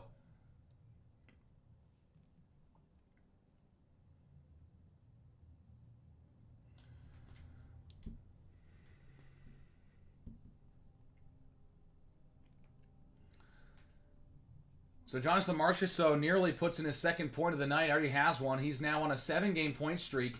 As there's a fan on the shot, it will be cleared all the way down. Marchessault's also scored points in 14 of his last 15 coming into today. Now 15 of his last 16. Here's Bedard. Scores! Connor Bedard! Tie game. Connor Bedard has points in 11 of his last 12 with that goal right there. Tyler Bertuzzi with a beautiful pass. And the Hawks have tied this thing up at 1. A bad turnover right in the zone. And Bedard just goes right in front. Bertuzzi, nice little pass right in the slot. Bedard, just a quick wrister that beats Saros. Ooh. Woo!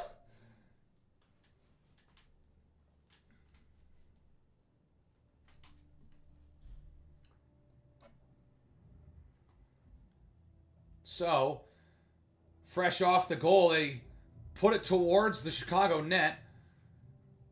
Bedard had his third goal in his last 5 games. Here's another shot and a glove save by Arvid Soderblom.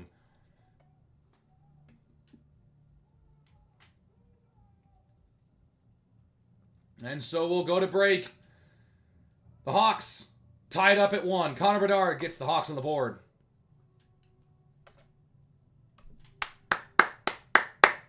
Let's go, Connor Bedard.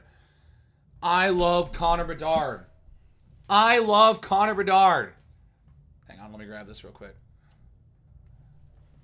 Let me go ahead and grab this.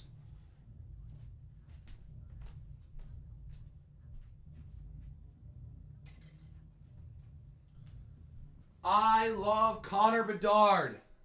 I love Connor Bedard.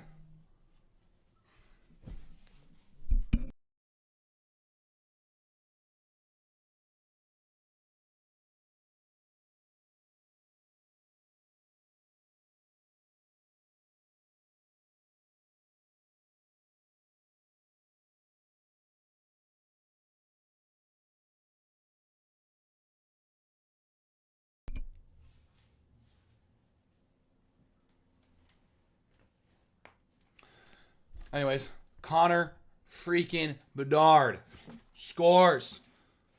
That's what I'm talking about. And so the Hawks tied up. And they needed something. They needed something. Bedard now, that's his 40th point of the season too, which leads the entire game on both teams. Has the most points from any player on both teams as of right now. 13th goal of the year. Still one behind Tyler Bertuzzi for the team lead. He has 14. Donato has 13, so Bedard ties him up there. But yeah, it was a pretty weird turnover, and yeah, it was just like a quick defense that Bedard, and then Bedard just able to fit it in between the glove and the leg there. Nice, nice shot.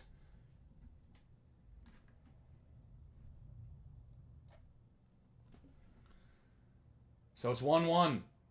Deflected to the net. Vlasic trying to clear it. For Chicago, gets a pass ahead. And now here's Crevier out of the zone. Flicks it into the Nashville side. Tough angle chance. And it hits the side of the net off of the stick of Dickinson. Back up top to Brody, who sends it back into the Nashville zone.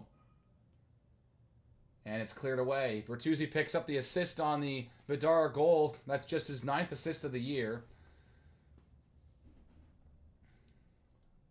And so now it's taken back. Barron. And so icing called against the Predators.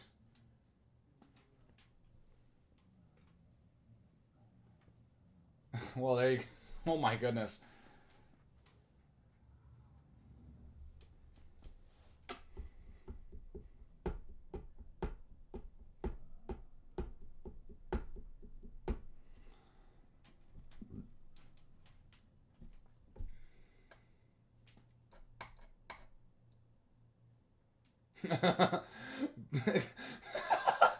Bedard's arguing with the ref on the face-off. He stopped play a little bit. Oh, yeah, he got a little tilted with him there. Bedard wins the face-off for Chicago after a bit of a tie-up. It's Bertuzzi. He gets hit a little. Bedard in the corner. Sends it all the way to the other corner for Martinez, who just throws it towards the net. Rebound in front, and Saros is able to cover it up.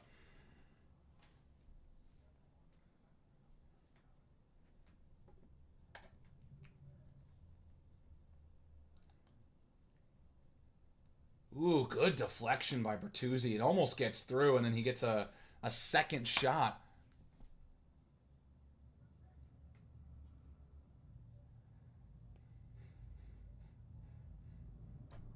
Bertuzzi wins the draw. Back to Martinez.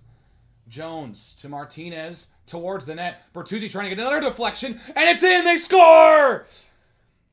It's going to be Bertuzzi or Bedard, and the Hawks have taken the lead. It might have been Nazar too. Who knows? Anyone on that front line is going to get goal. Or actually, dude, I have no idea who scored. It's a random crazy fight in front. Oh, it goes off of Saros and in. Did Bertuzzi touch it? Because they're acting like it was Martinez. It's Martinez. It might be Martinez's goal. Hang on, I want to see. This is really wacky. Goes off the end boards, and I think it might have just snuck by Saros. Yeah, no, it went off of Saros. It trapped off Saros, and it went into his own net. So Alec Martinez gets the goal for Chicago to put him in front. 2-1. Hawks have the lead. Martinez's second goal in a Blackhawks uniform. In just his third game back on the roster. Doc trying to poke away at it in the corner. Saros will clear it. And so here's Crevier behind his own net. Off his skate. Now cleared up. Ahead. Nick Foligno's got a chance. Nick Foligno spinning, trying to go backhand with it. Tried the spinorama, and it misses the net wide. Kept in. Here's Brody, a slap shot towards the net, deflected off of Colton Dock. And so here's Forsberg ahead and sent back in. Brody over to Allen, his defensive partner. Chicago now with the momentum. Donato had it poked away. And now here's Leroux back ahead. Arvid Soderblom makes the glove save on Tommy Novak, or maybe it was Svechkov. Here's another angle of the goal from Martinez. Hits off the end boards and then hits off of the padding of UC Saros. He tries to pin it and prevent it from going in, but it leaks through and crosses that goal line and in. So it's going to count for Alec Martinez, just his second goal of the year. So the Hawks have it behind their own net. Nolan Allen holds it. Jones and Bertuzzi pick up the assists for that goal. Turnover. Here's Novak in front towards Svechkov. Now Leroux trying to put it in. Can't do so on Soderblom. Cleared away by Chicago. So Bertuzzi now has 2 assists in this game. Picks up assist number 9 and 10. Seth Jones picks up an assist. He's got number 13 on the year.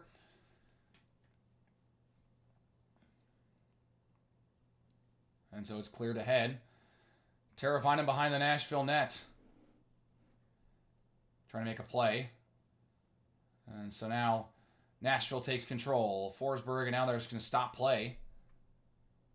And so, yeah, Forsberg's offsides. They're calling him offsides. But it's back-to-back goals a minute and a half apart for Chicago.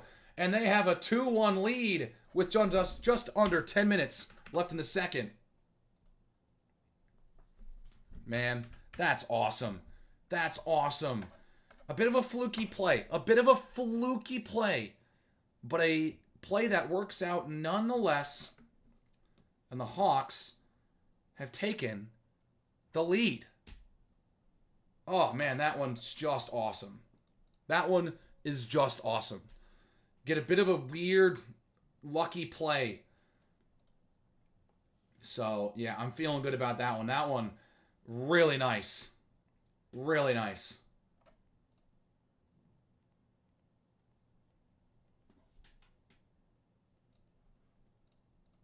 So, yeah, I'm feeling pretty good about that.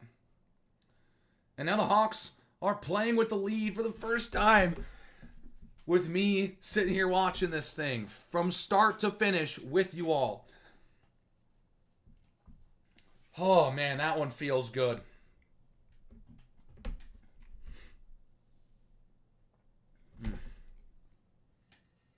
Grab some water here.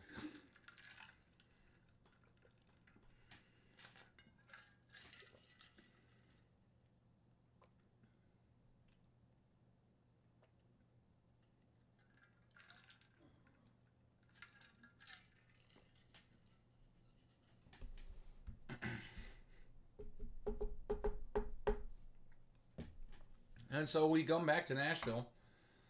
Oh, yeah.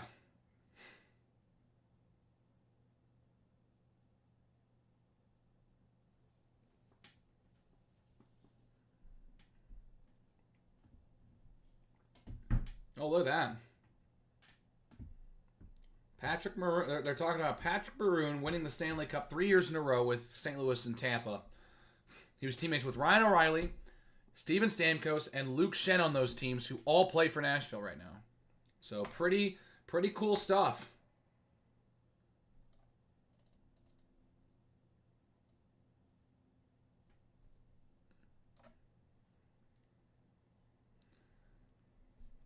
So play resumes in Nashville. Puck in the Chicago side. Roman Josi bats it back in. Forsberg behind the Hawk net. 2-on-2 brawl ensues for the puck. Forsberg still fighting for it. Dickinson fighting for it. He doesn't have full control of his stick, and Nashville able to take control. Swung back down to Marchessault. Trying to go into the slot. Dickinson makes the play as he was looking for Stamkos on that pass. Mikheyev into the Nashville zone. Pass back to Dickinson. It gets deflected. Barron blocks the shot on a nice feed for Jason Dickinson. Sending around the boards. UC Saros will play it for Roman Josi. And so now here comes Ryan O'Reilly, one of those teammates that we mentioned a little earlier with Pat Maroon. Here's Nyquist. Back up to Barron. Barron towards the net, and it trickles wide. Here's O'Reilly. Martinez having it in his own corner. In a bit of a 2-on-1 on a 1-on-2. Hinostroza trying to circle it around. So they mess around with it a little bit. Jones in the corner trying to find Bertuzzi.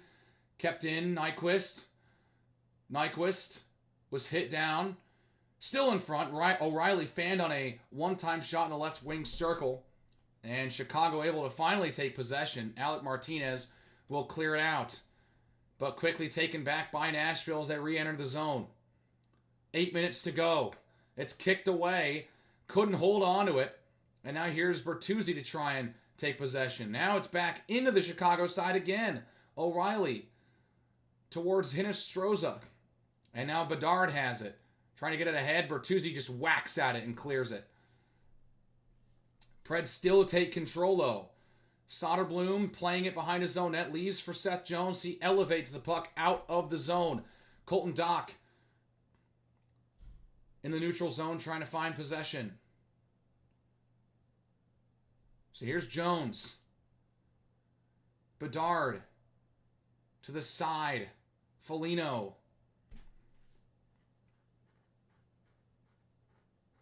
And so Nashville has it in their own defensive zone, trying to set up another rush. Here's Brady Shea moving around Doc. Shea in the left wing circle. Glove save, Soderblom. No traffic in front. Easy save for Soderblom. And so a 7-11 to go in this second period. The Hawks holding on to a 2-1 lead, but they're playing on their back foot right now.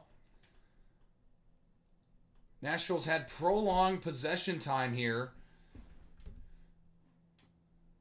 And so the Hawks need to regroup and find a way to possess this puck for more than one or two touches just to clear it. They need to be able to just take control, maybe get some prolonged zone time here. But it starts with a clear. They win the defensive zone faceoff. Nolan Allen trying to clear the zone, and he does. Frank Nazar at center ice will backhand it into the Nashville side. Where it's taken by the Preds defense with 7 minutes to go in the second period. Deflection, Allen trying to get it ahead to Nazar. Still loose in the Chicago half. And cleared out once more. Still loose in the neutral zone, and now they blow the whistle dead. It looks like Nashville's offsides.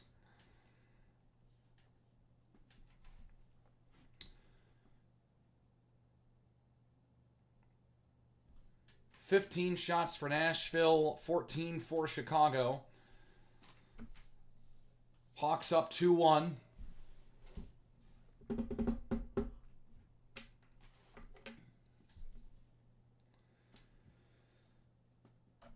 Face off in the neutral zone, won by Nashville. Cleared in. Here's Vlasic in the corner. Quickly gets it to Donato. Here's Maroon moving it up ice. Hawks maybe trying to get some possession here. Here's Louis Crevier. Crevier sliding in the right wing circle, just trying to slide and find a pass. He loses it, and Nashville takes control again. Bounces it off the corner. Alec Vlasic trying to take control. He's fighting with Forsberg, and now it pops back out. Stastny trying to throw it towards the net, and it's deflected. Sent wide. Here's Stamkos towards the net. Loose in the slot. Forsberg can't get a stick on it. A nice pass from Vlasic out. Donato drops it off. Here's Taylor Hall shooting one. And he missed the net as he gets hit by Forsberg right after. Gets right back up, though, and tries to make a play on it. Spencer Stastny ahead. Stamkos blows a tire. And the Hawks will take it away. Jones ahead to Donato. Donato across towards Bertuzzi. Back to, and Jones shoots one deflected. Nazar in the near boards. And now taken back. Bedard circles around and passes to Martinez. Lifted and played away. Into the Nashville zone. Nazar trying to make a play. Bedard trying to pass it towards Bertuzzi. It's deflected off a stick. Bertuzzi back to Bedard. Tough angle. Trying to sneak it by Saros. Can't do so. Novak trying to clear. Hawks having some prolonged zone time. Nazar keeps it in. Bertuzzi trying to chase it down behind the Nashville net. He does. Traps it in along the boards. Bedard trying to stop it. Cannot do so. Svechkov cannot clear it. Bedard has it.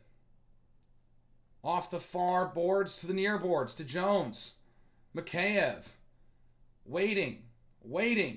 And it's cleared away. Finally by Nashville. Leroux will just chip it in, and Nashville will get some fresh skaters out there. 4.5 to play in period 2 with the Hawks up 2-1. Sent in and taken by Nick Blankenberg. Ahead off the stick of a Nashville offense. Gustav Nyquist. It was Nyquist. Excuse me. And Nashville turns it over. Mikheyev steals, and it's sent in by Teravainen and Dickinson over there. Can't make a play. About 4 minutes to go in this second period. Hawks holding on to a 2-1 lead. TJ Brody to Dickinson. Sends it around the boards. Saros waiting, trying to clear it. And now taken by Jankowski. Blankenberg lost possession. Vlasic clears the zone. Nashville now trying to play on their back foot. They are playing on their back foot a little bit. Jankowski ahead. Barron across the blue line. Here's a shot. Saved by Soderblom on Michael McCarron. Reichel backhands it into the Nashville zone. Here's Doc. Back to... That's a floater off of the stick of Vlasic, I believe. Or Martinez had the blast. Martinez back to Jones. He blasts one. And it misses the net with the screen in front. Hawks keep it in the offensive zone. Saros plays it away. And the Predators will finally clear. McCarron over. Yossi in the left wing circle behind the Hawk net now. Back up top. Across. Stamkos holding. Back up. Shen shooting one, and it's deflected wide off the stick or off Soderblom. Jankowski. Here's Maroon trying to clear it. Can't do so. Nashville keeps it in. Jankowski gets off. Marchessault to Stamkos. Saved by Soderblom. He may have gotten a piece of it. If not, it was just a miss. Stamkos lost the puck. Jones trying to clear it. Here's Forsberg shooting one high. Trying to go with that top corner. Missed the net. And it's cleared out of the zone. 2 minutes left. And now steal. Here comes Colton Dock. Shooting one. Saved by Saros. So, tired Hawks out there get a chance, and Colton Dock just decides to try and just put a quick one on. And the Hawks able to stave off the Predators' offensive attack late in this second period and get those tired Hawks some rest on the bench. Under 2 minutes to go. 2-1 Chicago.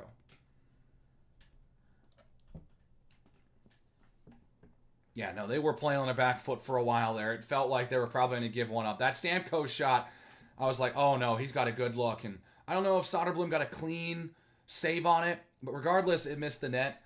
But yeah, no, Chicago did just enough to keep it out. And then, of course, it just leaks away, and Colton Dock just races in on fumes and puts a shot on just to try and shoot. Whew.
So we are back in Nashville for the final 2 minutes of period number 2 between the Hawks and Predators.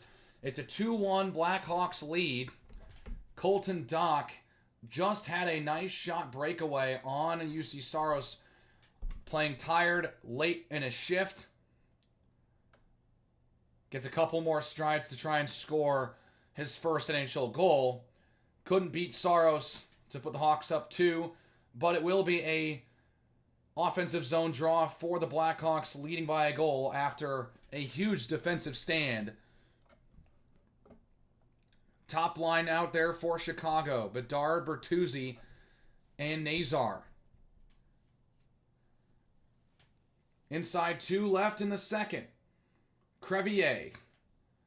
Trying to play it off the boards. It's off the front wall. They still fight for it. Taken by Nazar. Now Bedard lost it. And now loose stick. It's Bedard's on the ice. Crevier. Trying to flip it to Bedard. Behind his own net. Trapped a little bit. Able to get it to Crevier. And now he clears. Ahead towards Vlasic. Nazar has it. And then they're going to call him offsides. There's 1:22 left in the second period.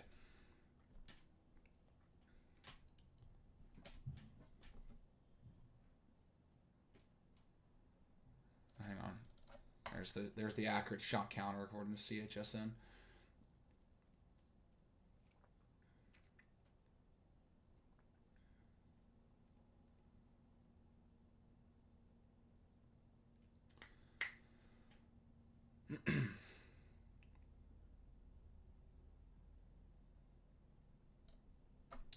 So the Hawks win the neutral zone face. No, they lost it.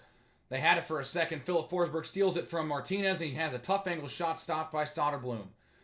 Loose in the right wing circle. Another shot gets blocked.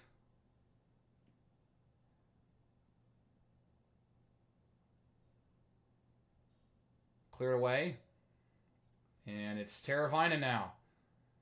Jones back to Teravainen. Now Hall. Trying to clear it ahead.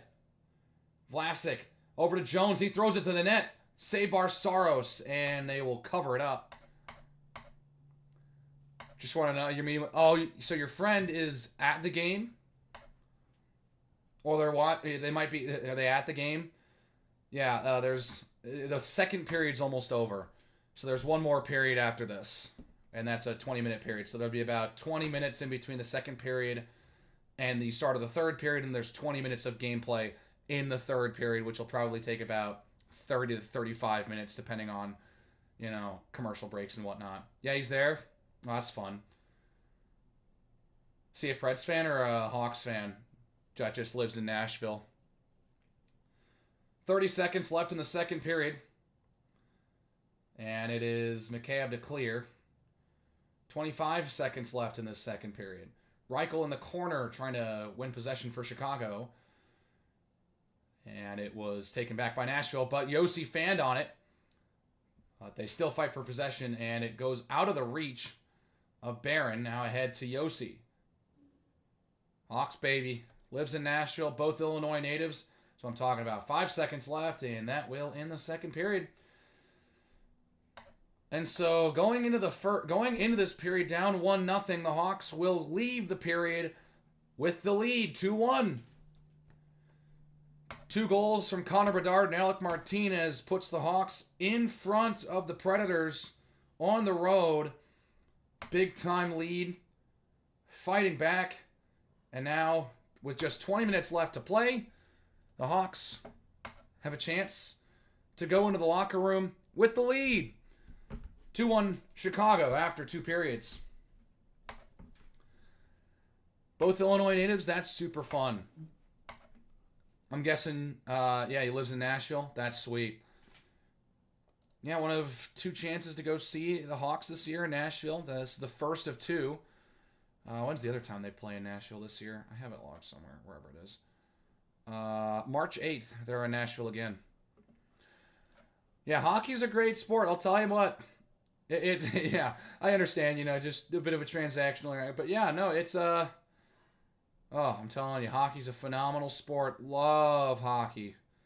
It's my thing. It's my jam. This sport is my jam. Oh, take this off. Coming back down in February. Oh. As in going down to Nashville? Your first live sport? Oh, nice. That's sweet. Are you going to just like a random Preds game? Yeah? Sweet. Telling you, man. Hockey is a great sport to see in person. If it's your first live sport, you made a good pick to make it a hockey game. Because hockey you like I feel like you really start to fall in love with hockey when you go see a game or two. A hockey game's really fun to go watch. You're gonna have a few shots. Of course, you gotta liven up the party a little bit. You gotta have a good time. You want to have fun. Yeah, exactly. And you don't want to drop ridiculous prices to go pay like $20 for, a beer. God forbid you want a cocktail, right? Yeah, no, that's very fair. God forbid you want a cocktail at a hockey game. It's going to cost you like $25. It's ridiculous. But yeah, no, yeah, great choice for your first live sporting event. A hockey game has great energy. So yeah. No, it's fine. Hockey's it can be a little bit complicated, especially at first. I know a lot of my friends who aren't into hockey but are into other sports. Their biggest complaint is, well, I just can't see the puck ever, so it's just hard to follow. He's a huge Hawks fan. Oh yeah, big time Hawks fan here. Been really frustrated with how they've been playing these last couple of years, but at least we got that Bedard guy. That Bedard guy is pretty good. He's got a goal tonight. You want to see a fight? You saw there was a fight earlier today. There was a fight earlier tonight, right after the Predators scored their goal. They just right after the face-off, right after the goal, they put in a little fight. And even if you don't get like a true fist fight, they totally they still like shove each other and get physical. Does it always happen? Not always. It depends on it depends on the teams that are playing. It depends on the players a little bit. Because if you're going to go see the Hawks again, when they play in Nashville, there's a chance, there's a better chance for it to happen in a game like Chicago-Nashville than if you had an East Coast team and a West Coast team that really don't have a lot. They're just kind of there to play each other. Really, you're not going to get a fight too often there. If you have like true rivalry or players that have a little bit of a history with each other, then you'll have it's a little bit more likely. Or if one team has like a notorious like fighter, enforcer, goon type of guy. So it kind of depends. It doesn't happen at every game, but it happens. You believe it's Sabres? Yeah, that's a bit of a interesting game, but one of the Nashville players has a long history with the Sabres, so maybe there's a little bit of bad blood. I don't know. It's up to chance. It's not a guarantee, I would say, but it's not like it's never gonna happen. It's not a complete rarity, but it doesn't happen all the time. You surprised your friends with the tickets? The prices are insane. Well, where did you get the tickets? Woo! That's a hefty price. But did you pay it? But did you get good seats at least? StubHub. I mean, hopefully with that price, you're getting pretty good seats, right? Like lower bowl at least at the minimum, right? Because with those prices, we are 8 rows from. Oh yeah, that makes sense. Yeah, you're 8 rows from the ice. Oh yeah, you're gonna have a great time. I haven't had the privilege of being pretty much at ice level. I've had one game. I've been to one game where I've been in the lower bowl. I've been to, let's see how many games I've been to. I live in Southern California, so I go watch. I was like, no clue what yeah, that's a good seat. 8 rows from the ice, great seat. You're gonna see that action. You're gonna see those hits on the board. They're gonna. Yeah, I'm a Chicago native. I'm from Chicago, but I live in Southern California. So mostly when I go see the Hawks, I'm seeing them play the Anaheim Ducks. I choose to go see the Ducks when they play, or go to see them when they play the Ducks as opposed to when they play the LA Kings, because tickets are naturally a lot cheaper from a perspective going to Anaheim instead of LA, and Anaheim's closer for where I live. I was from Woodstock. Oh, Woodstock. Yeah, I lived at McHenry County when I was out there, so I'm familiar with the area up there. So yeah, no. So I've gone to. So let's see. I've seen at least I think 4 or 5 games. I think I've seen 4 or 5 Hawks games in Anaheim. I went and saw. I went to school. You see right there. I went to school in Colorado, So I went to see the Hawks play in Denver once, and that was the only game I got lower bowl tickets. I wasn't like as close as you're gonna be. I wasn't like 8 rows from the ice. My dad got a job out here. That's kind of that because we moved when I was a little younger. So it's like I've been here for quite a while. But yeah, no, you're gonna have a great time. Bridgestone Arena's rocking too. Smashville rocks. It's a great environment. You're gonna have a great time watching that Preds game. Even though I can't stand the Preds right now, and I haven't been able to stand the Preds since they swept us back in 2017. Mainly because the Hawks haven't really been to the playoffs since. So yeah, first time. Yeah, that's fair.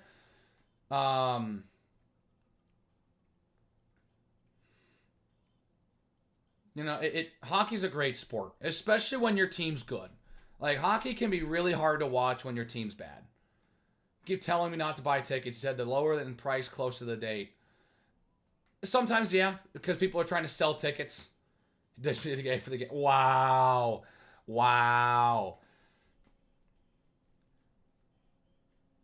So, yeah, tickets can get pretty low on the day of if you're smart with it and you know what you're doing. But yeah, it's fair to surprise them, and it also kind of depends on what price what you're paying. It's like $350. You're paying about $175 a ticket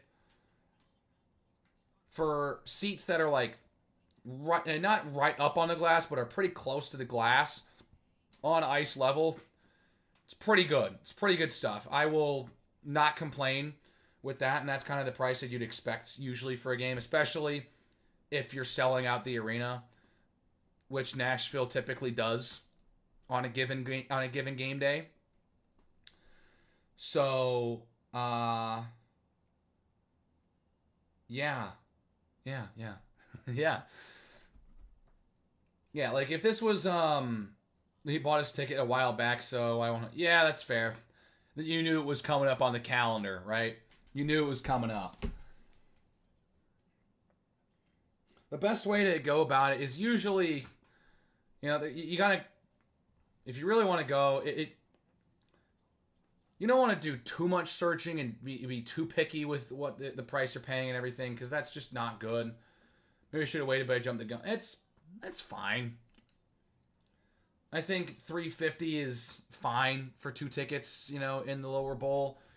It is the fees. Like how much did you have to pay in fees? Like that's kind of the big question, because it's like paying like $25-$30 in fees. Well, then it's a little bit different. You're talking about $310 as opposed to like $350, so it's about $150 a ticket, which isn't awful. Yeah, tickets were $115 each. That's not too bad. $160 in fees? Are you serious? That's ridiculous. Or did you buy like parking or something with it? Like, I mean, that has to be. Oh my gosh. Yeah, who knows? Wi-Fi's starting to crap out a little bit. Well, shoot.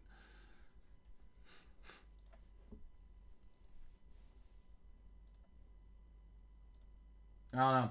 That's pretty wild. But no, I really hope you enjoy your first hockey game. It's going to be a good time. You're going to have a good time. Trust me, you're going to have a good time. I don't need this up here right now.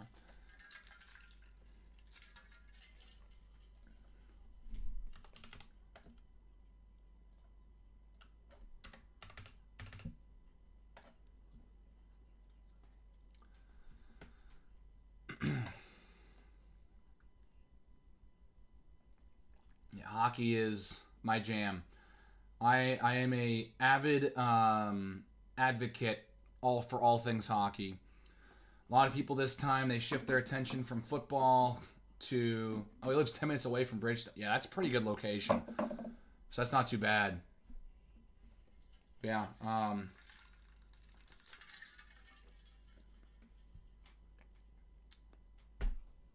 Yeah, no, it's gonna be a good time. I'm an advocate for hockey.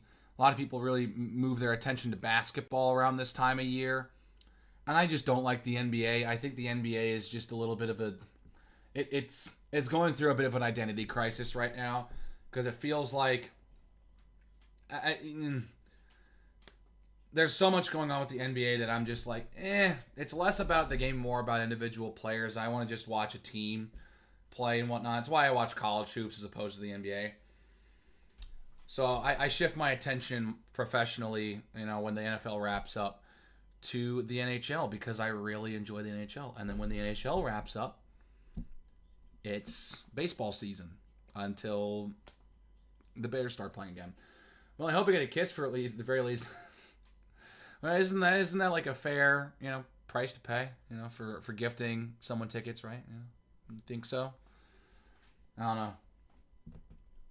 You'd think that would be a fair a fair trade. Yeah, exactly. Right? Has to be.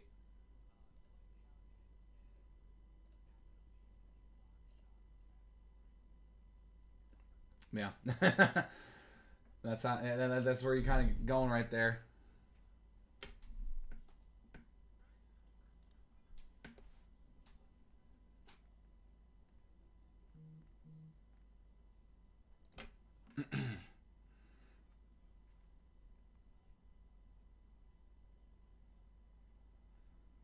Let's see.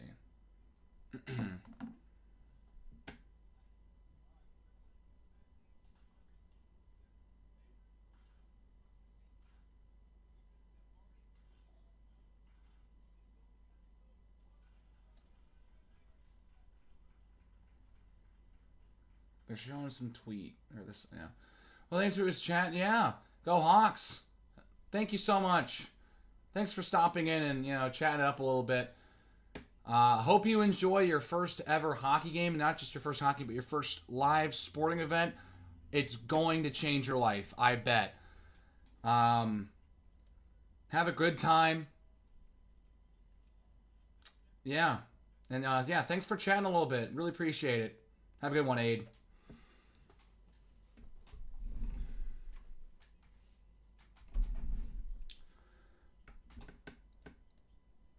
And so now we wait. Ugh.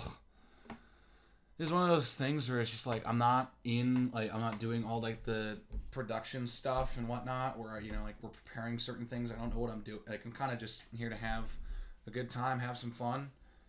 So we're just kind of just biding our time, waiting.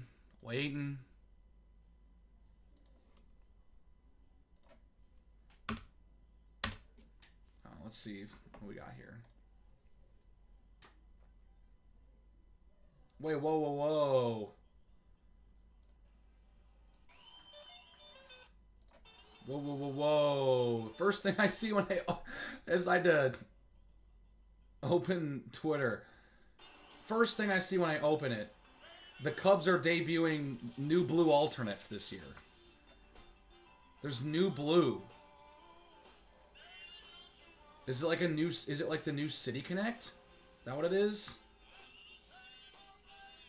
Is that what we're doing? Oh, it's the Blues, so it's referencing like the Blues. Ooh, a baby blue. Ooh, the Cubs get some baby blue unis. Ooh, hell yeah. I have to take a closer look at that later, but ooh, that looks kind of fine.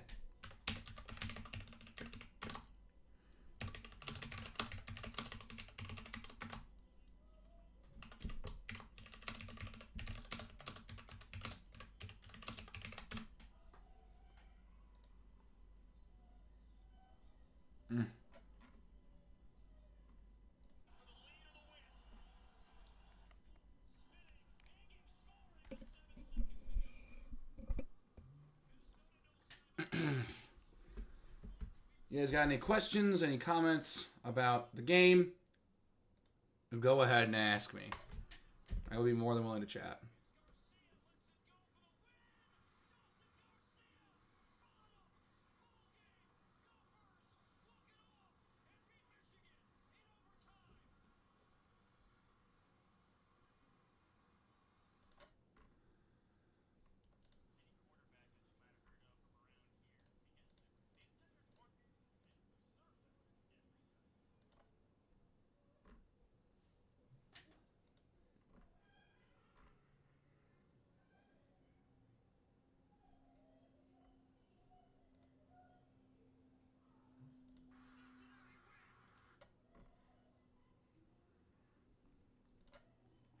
I think we're getting ready for the third period, so...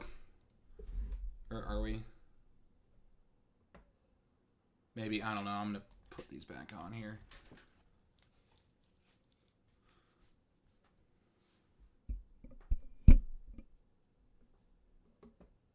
Yeah, it looks like we're kind of getting ready to go.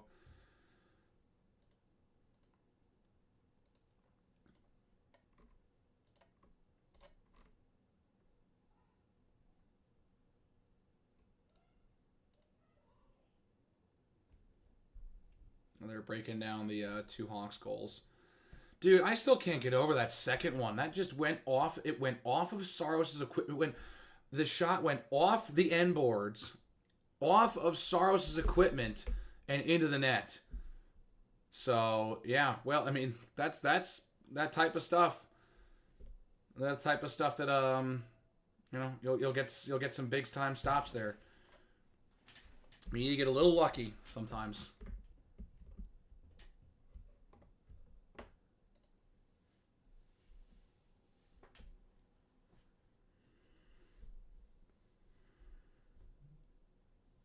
Yeah, they're getting ready. Here we go.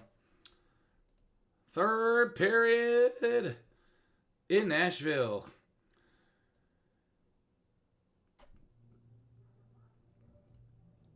So 20 saves for Soderblom through the first 2 periods. They were talking about him before they started play. 20 saves on 21 shots.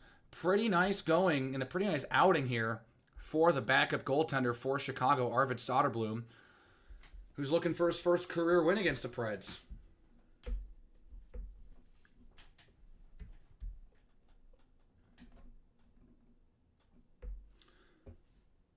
Oh, hang on.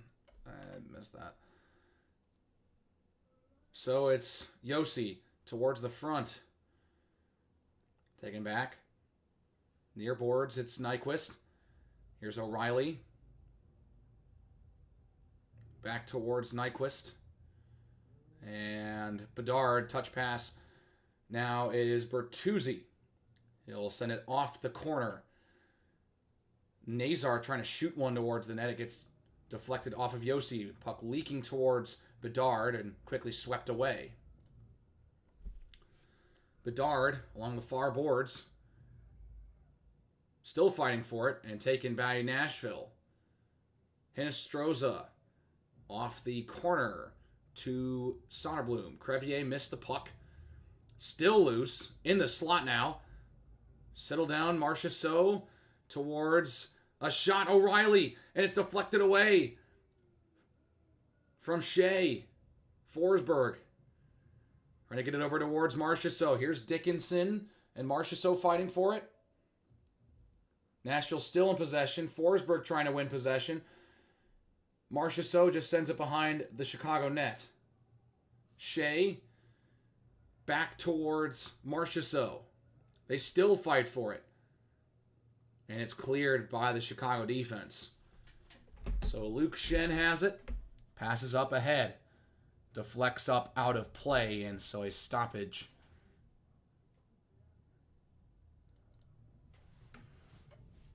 And so there's Nyquist and... They're breaking down. Oh, yeah. So, I mean, Nashville having some prolonged zone time here. Again, face off at center ice. And so it's cleared into the Chicago side. They fight for it in the corner. 2-on-2 brawl. And cleared center on the boards. Sent towards the net. And here's another one. Stopped by Soderblom off the stick of Colton Sissons. So Nashville able to get it to the net. Arvid Soderblom having a nice performance here.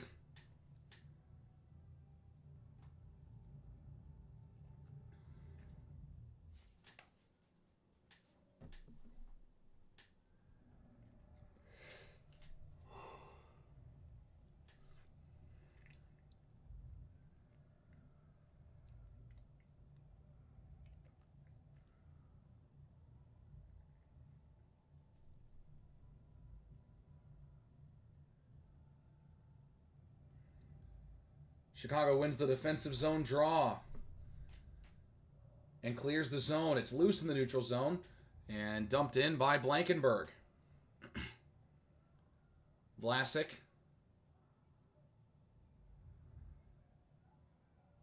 Svechkov towards the net, off the side of the net.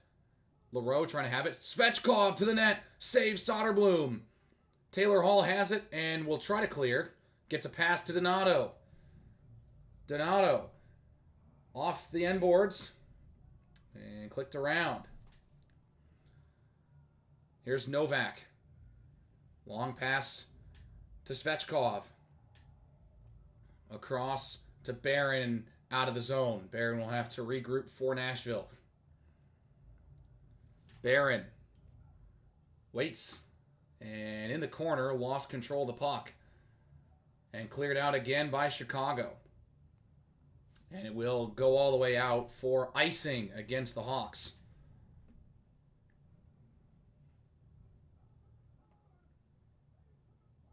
Ooh, man, he tried to fit in a really tight window.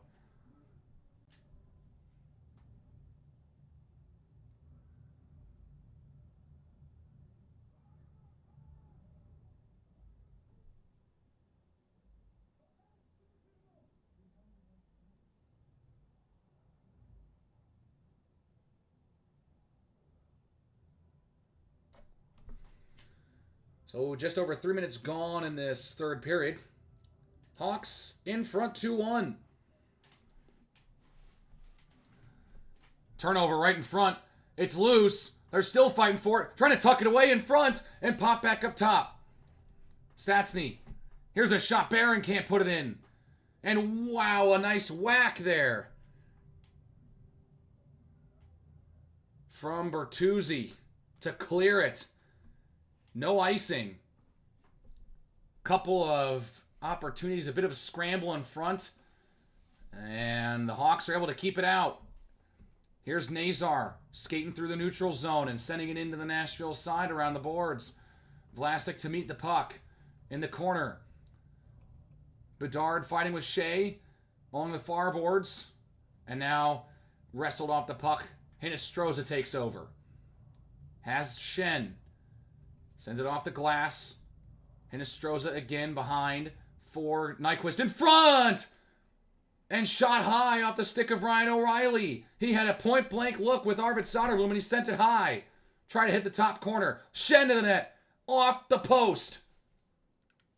And Bedard has it. Takes it back for Chicago. Bedard across. Teravainen to the net. Save Saros. And so Hinostroza clears for Nashville. Big hit along the far boards as Brody will retrieve. Here's Teravainen in the neutral zone. Had it poked away from him, but it's taken back by Chicago. They lose it. And Jankowski trying to get ahead. He has Sissons. Sissons couldn't control the puck. Brody around the side of his own net. He clears it out to the neutral zone. Teravainen trying to backhand it into the Nashville side. And now here comes McCarron. McCarron one-on-one with Martinez. McCarron behind the Chicago net. Still has possession. Now a pass over. Barron, wide open look. Deflected off of Martinez. And slowly goes to Soderblom. Now it's deflected wide. Again. Here's Mikheyev. Just dumps it in off the glass. Yossi trying to get it back out to the neutral zone, which he does, and Martinez will dump it back in.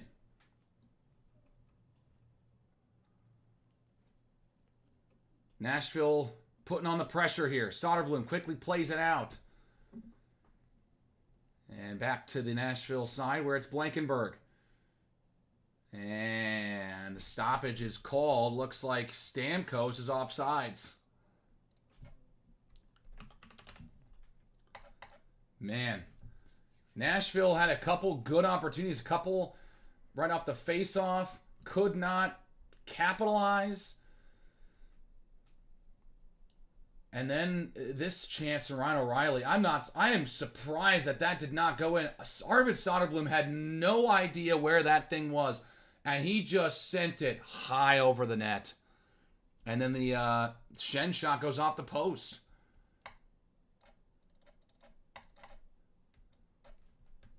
So a face-off in the neutral zone, won by Nashville. They're going around in their own zone. Maroon trying to fight for possession. And taken by the Predators. 6 minutes gone in this third period. Hawks hanging on to a 2-1 lead. Popped up into the air and into the netting, and a stoppage in play is called. And so the Hawks still in front 2-1 with just under 14 to go in regulation. 2-1. Well, there you go. Holy cow, the Hawks not just having a lead, but they still have the lead, and they're hanging on to it. They haven't surrendered another goal. I'm feeling pretty good about this. I mean, this is a really complete performance so far, honestly. I mean, one or two maybe bad plays, but Nashville really hasn't capitalized on much. And they struggled, yes, probably early in that game. Of course, let the power play go, but they let Nashville get 4 power plays in the first 25 minutes, and then they get their own power play, and there haven't been any penalties since, and they've scored twice. I mean, ever since Ilya Mikheyev drew that tripping penalty, it feels like Chicago's played much more competitive. It felt like they were playing on their back foot a little bit throughout the first 25 minutes or so. But yeah, they've looked like a more complete team. They've looked like a better team since then. I like what I'm seeing. Whew. Huge.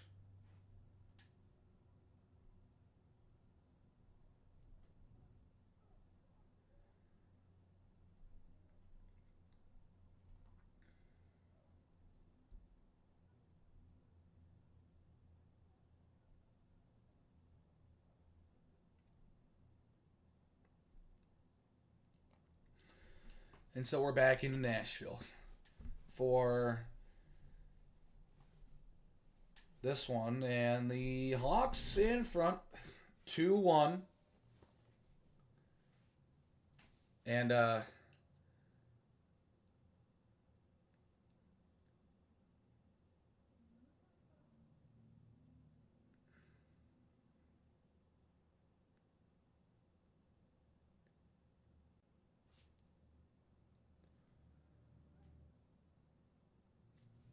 so off the face-off, Nashville takes control in their offensive zone.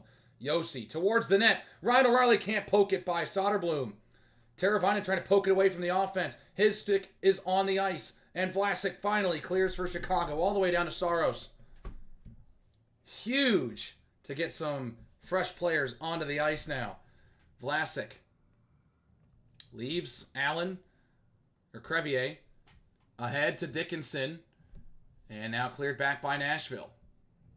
TJ Brody towards Alex Vlasic. Ahead now. Dickinson to Teravainen.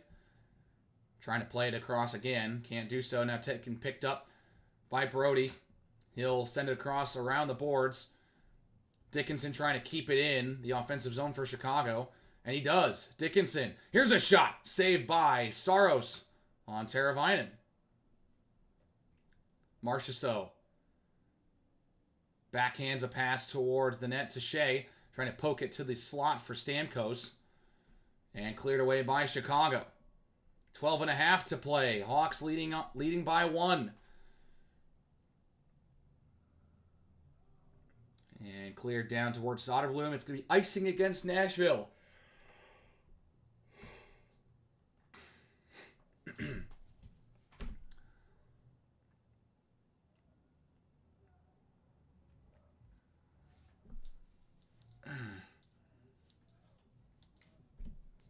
Oh, it was Nazar with the shot there. That wasn't Teravainen. I thought it was. He just came off the bench, it looks like. Oh, I didn't start the clock. Well, we're going to set it here. Nazar has 4 shots in this game. And so the Hawks lose the offensive zone draw. It's whacked at and sent into the Chicago half. Here is Martinez trying to clear it. Kept in by Nashville. Sent behind the Hawk net. Novak has it. Novak in the corner. Flips it around. Marchessault up top. And now down. Stamkos to Novak. In front. And it shot from Marchessault gets deflected into the netting. Play stopped again.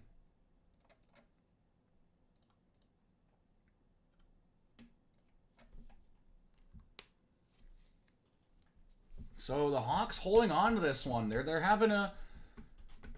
holding on through this. They're doing all right. Nothing too crazy so far in this third period. But for the Hawks, honestly, it's just a matter of, can you just kill the clock? Because you've struggled to win a lot recently. They just need to find a way to kill this clock. Josi shot stopped by Soderblom, block it away. And it's loose in the neutral zone. Vlasic tips it ahead, or it's Reichel, pardon me, into the corner. And now sent out. Here's Blankenberg. Blankenberg away ahead, and a glove save made by Soderblom.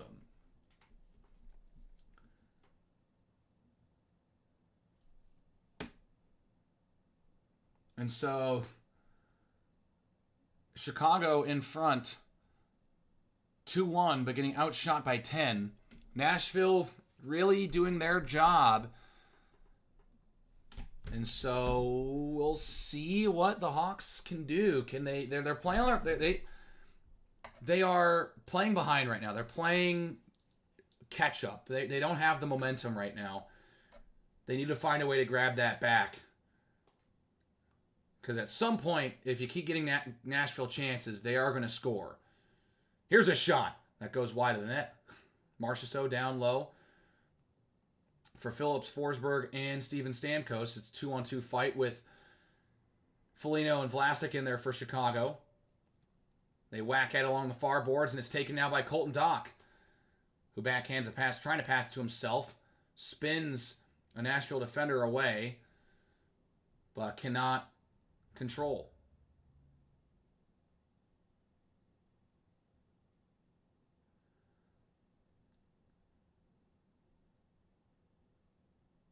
Tough angle chance here. Marchessault or Josi trying to tuck it by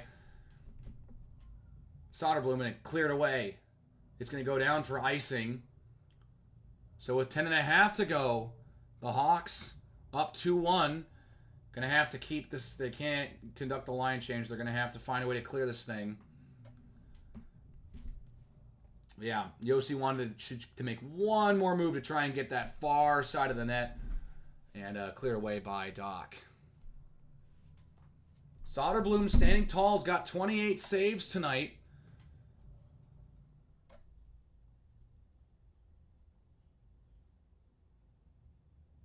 So here's a shot from Stastny that gets blocked and cleared away by Dach.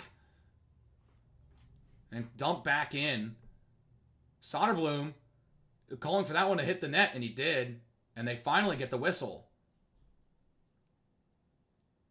Soderblom was really clamoring for that thing to get stopped, and they finally stop it for him. Well, yeah, you can see. There you go.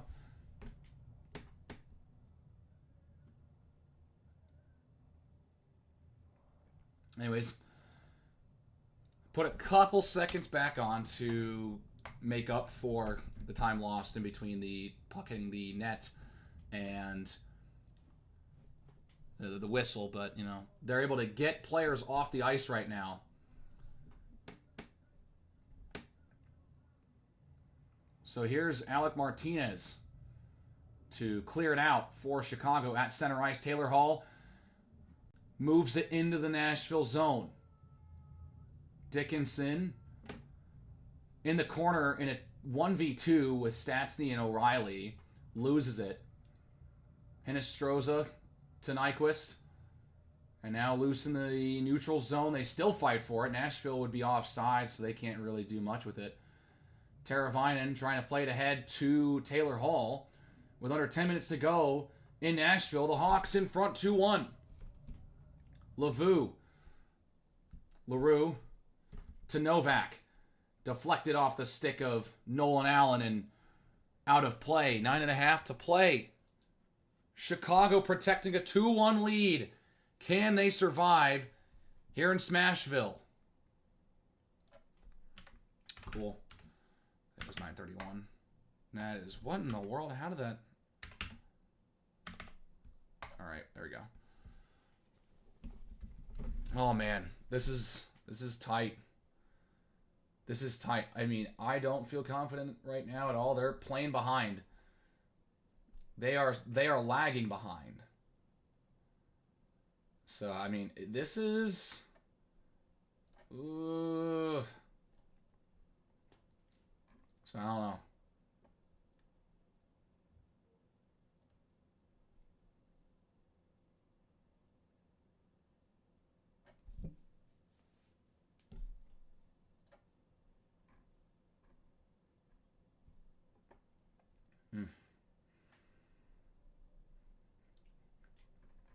Man.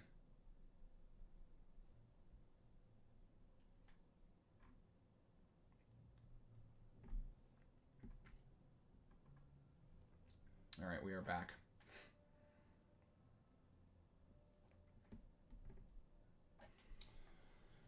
Oh. I'm really hoping they can just find a way to survive here.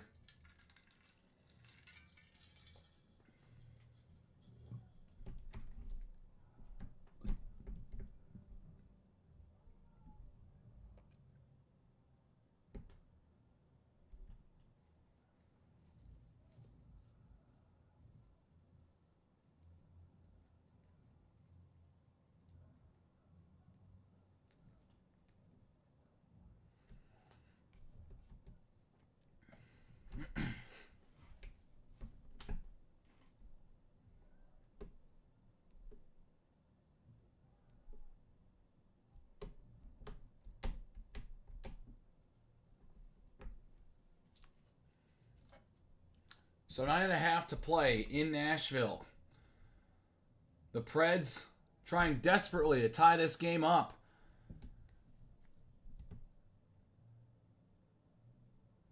Hawks trying to protect a 1-goal lead. It's a turnover. And now here comes Tyler Bertuzzi on a breakaway. Bertuzzi, backhander stopped by Saros.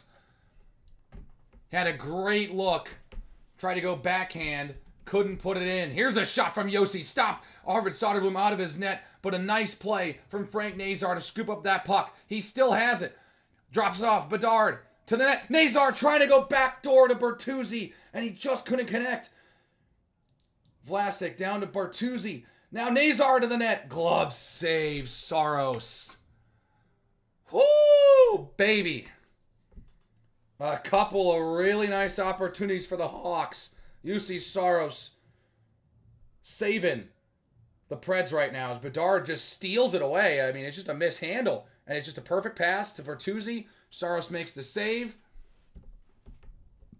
And there was a nice shot from Josi that Nazar was able to scoop up. And then he goes the other way and tries to put it in. And yeah, that's a really nice glove save.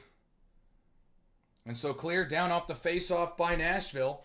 It's TJ Brody now. Trying to clear it out. And they do. Here's Mikheyev. Backhands it towards Dickinson behind the Nashville net. Back out to the corner. Back towards Dickinson. Under 8.5 to play. Nolan Allen trying to win possession for the Hawks. And cleared out by Nashville. Brody to Teravainen. Brody to Allen. Now back to Bedard. Bedard maneuvering his way around. He blows a tire. And now sent towards Bertuzzi in the corner with Nazar. And now back. Played across now. Here is Barron. Down for Nyquist. Nyquist trying to find a pass in front of the net as he sticks behind the Chicago net. It's still loose. Nyquist again behind the Hawks net. He lost the puck behind him between his legs. Still has to find a way. It gets towards a fellow skater. And it just misses the net. trying to find Leroux. And now Bedard trying to steal. Bedard twisting a pass, a beautiful pass, but what a save by UC Saros on Tyler Bertuzzi. Oh my goodness. A beautiful turnaround pass from Connor Bedard leads to a one-timer from Tyler Bertuzzi, and UC Saros with a vintage veteran play just makes the save. It looked like that was going to go, he was going to try and shoot it high, but he tried to go low with it, and he closes the door and is able to haul and able to cover. Dude, big time save from Saros. Keep his team within one. Offensive zone draw for the Hawks. Foligno trying to win that draw. And so now here comes Steven Stamkos in, trying to get by Jones. Can't do so. Or that was Marchessault, pardon me. Now Stamkos has it. Reichel trying to poke it. And now Colton Dock has it to head towards Reichel. Off his stick, and Dock gets it back towards Reichel. Now flips it around to Foligno, the captain. Towards Reichel, hit off the puck. Now it's Jones, Reichel. Back up. Dock. Along the far boards, down towards Reichel. Schenn and Foligno battle for the puck behind the Nashville net. Here's a blast from Martinez, saved by Saros. And quickly played away by Nashville.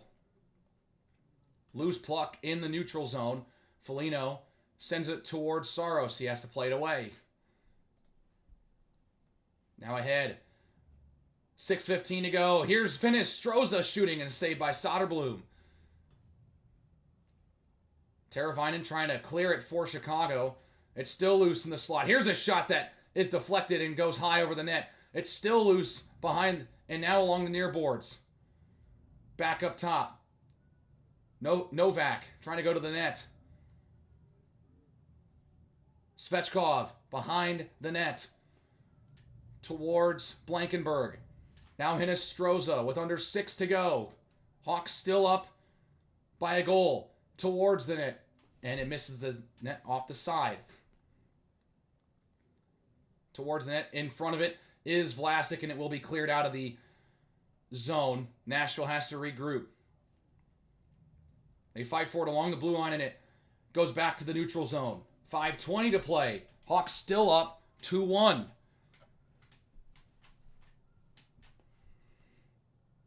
Long pass ahead. Here's a shot. Saved by Soderblom on Leroux. And cleared down by Chicago. They wave off icing. Donato trying to take control for Chicago. Taylor Hall now along the far boards. Here's a shot towards the net. Loose in the slot for a second before Nashville swallows up the rebound. Kept in the Nashville zone. Saros trying to backhand it out. Donato towards the net. Here's Maroon to Hall. Back up top, Seth Jones. Alec Martinez has a lot of room. A blast. Blocked. Still loose. O'Reilly trying to move, and he gets a nice little poke pass to Leroux. Leroux stumbles a little bit. Ahead towards Nyquist. Shot save made by Soderblom.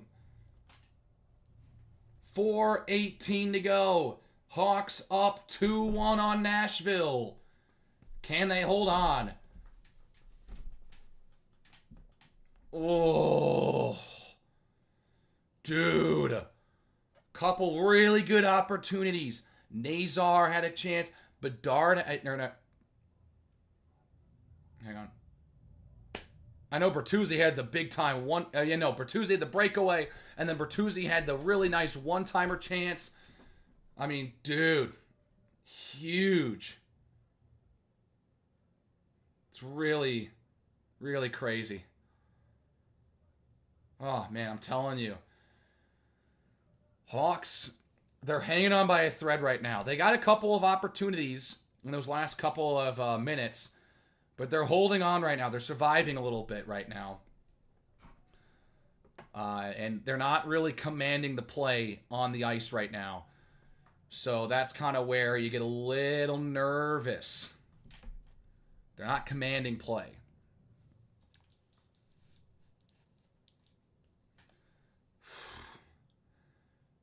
And I'm really nervous.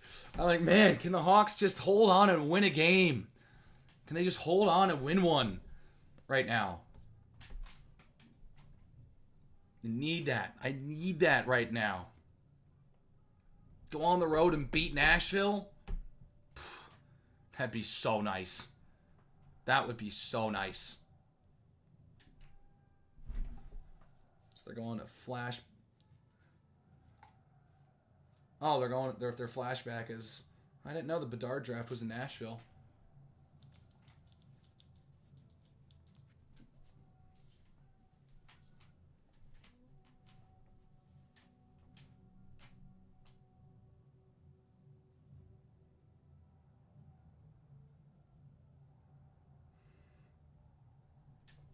So, there's under 4.5 to go in Nashville. Hawks holding on to a 2-1 lead.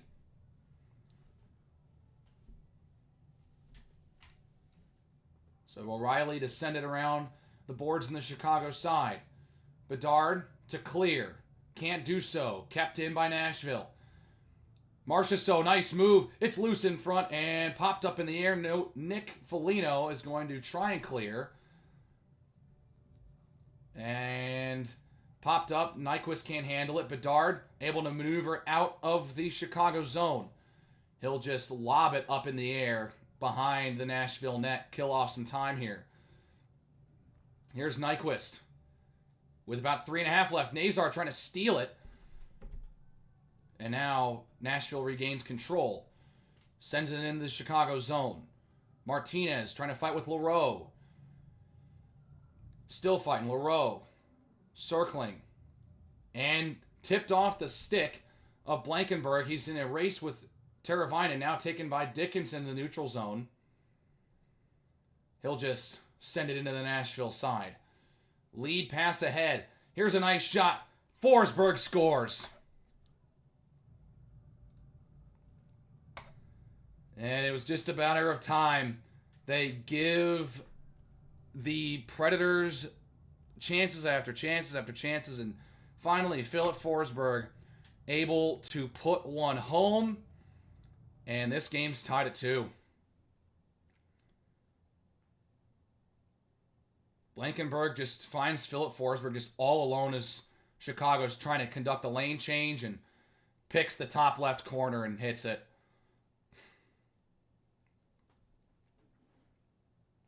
It's a tough one to give up, especially after Arvid Soderblom's been playing a really good hockey game.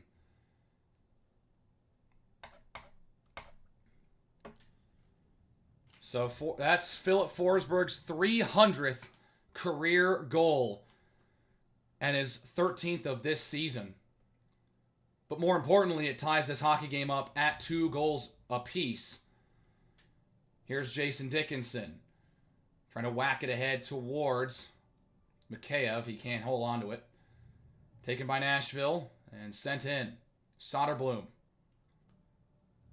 Hangs onto it. Over towards Vlasic. Now Allen. Foligno to send it around the boards. Leroux turns it over. Here is Bedard up ahead and cleared out by Nashville. So we're at 2:15 to go. So it's the lone. So Forsberg's goal is the lone goal this third period so far. Here's Blankenberg who gets the assist for the Forsberg goal. And now Vlasic takes over behind his own net with 2 minutes to go. In a tie hockey game. Foligno dumps it in. Where it's taken by the captain, Roman Josi. Stamkos. Towards Barron. Barron trying to get something going and sends it behind the Chicago net where it's taken by Alec Martinez now. Elevates the puck out of the zone and at center ice, Philip Forsberg settles it down. Leads it ahead. Roman Josi. Flips it around towards Stamkos. Marchessault trying to take possession. They still fight for it. Forsberg holds onto it, trying to find a pass. Trying to go towards the slot towards Barron. They'll back off. Mikheyev will chip it out. Dickinson pokes ahead and taken by the Nashville D. 1 minute to go in regulation. All tied up at 2. Josi ahead. Sent around and play is going to stop as it hits the glass. And for Chicago, you know, one of the things that they've really struggled with right now is, and they're just taking it right now. Philip Forsberg is officially the first player in Nashville Predators franchise history to hit 300 goals. Second place for most goals in franchise history is David Legwand with 210. Pretty crazy. And so 50 seconds left until overtime. Chicago has just 2 overtime losses this year. Nashville has 7. So they have gotten to overtime more frequent than Chicago, but have failed to win. 35 seconds left. Blankenberg into the right wing circle behind the Chicago net. And taken by Nashville. Sissons. Jankowski with 20. Jankowski and Crevier fight for it in the corner. 15 seconds. Pass up top. Here's a shot. Save Soderblom. It's still loose. And cleared away. Jankowski 10 seconds. Over. Shen. Josi saves Soderblom with 2. And that's going to send this one to overtime. Woo, baby. Oh, man. Josi wanted the far side. A nice pad save by Arvid Soderblom. And Philip Forsberg ties the game late. We're going to overtime here in Nashville. 2-2. Come on, man. Come on. I knew it. As soon as Nashville just kept applying pressure late, it was going to be at some point. There's going to be some point in that game. Some point they were just going to have. They were just going to let up one. If you kept giving Nashville opportunities, they were going to let one up. And they did. And it was because they got caught in a line change. And Philip Forsberg, you know, only one of the team's staples for a decade and a half is left just wide open.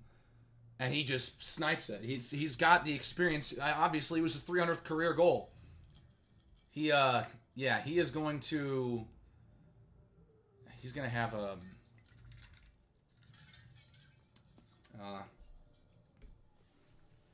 and he's going to put that in. And so we got overtime. We got bonus hockey in Nashville. The Hawks trying to win against Nashville, a rarity that has been against this team for the last half decade.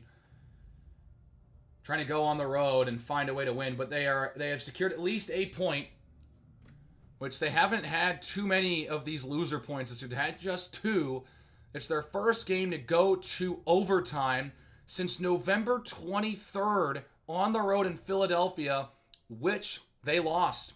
They've been in just 4 overtime games this season. They've lost 2 and won 2.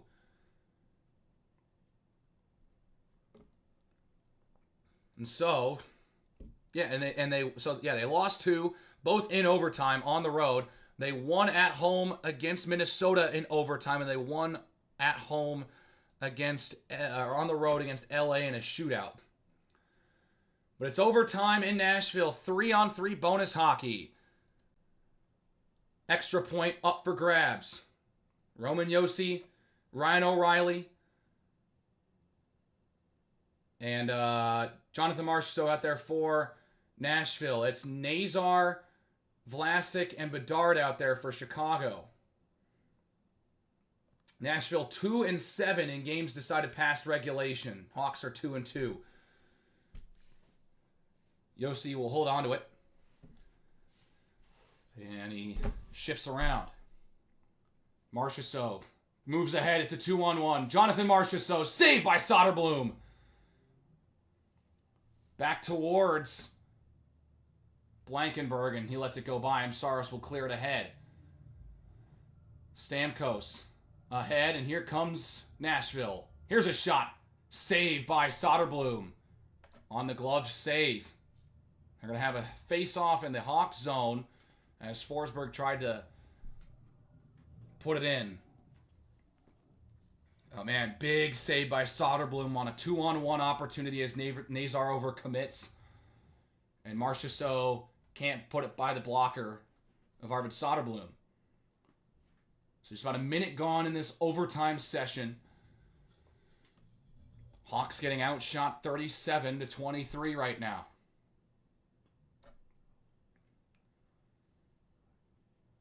Offensive zone draw won by Nashville. They'll carry it to center. Stamkos has Blankenberg and Forsberg out there with him. Forsberg up to Stamkos. Steven Stamkos trying to move around Seth Jones, can't do so. Jones still on his feet. Has Mikheyev and Teravainen out there with him for Chicago. Jones in the offensive zone. Jones is trying to weave his way through the Nashville team. And, well, they'll stop play. Don't know why they're stopping play here.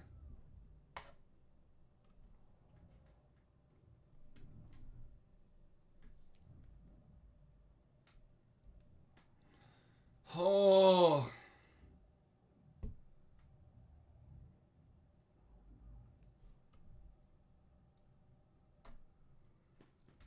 Face-off draw won by Nashville for a second before Taylor Hall takes it.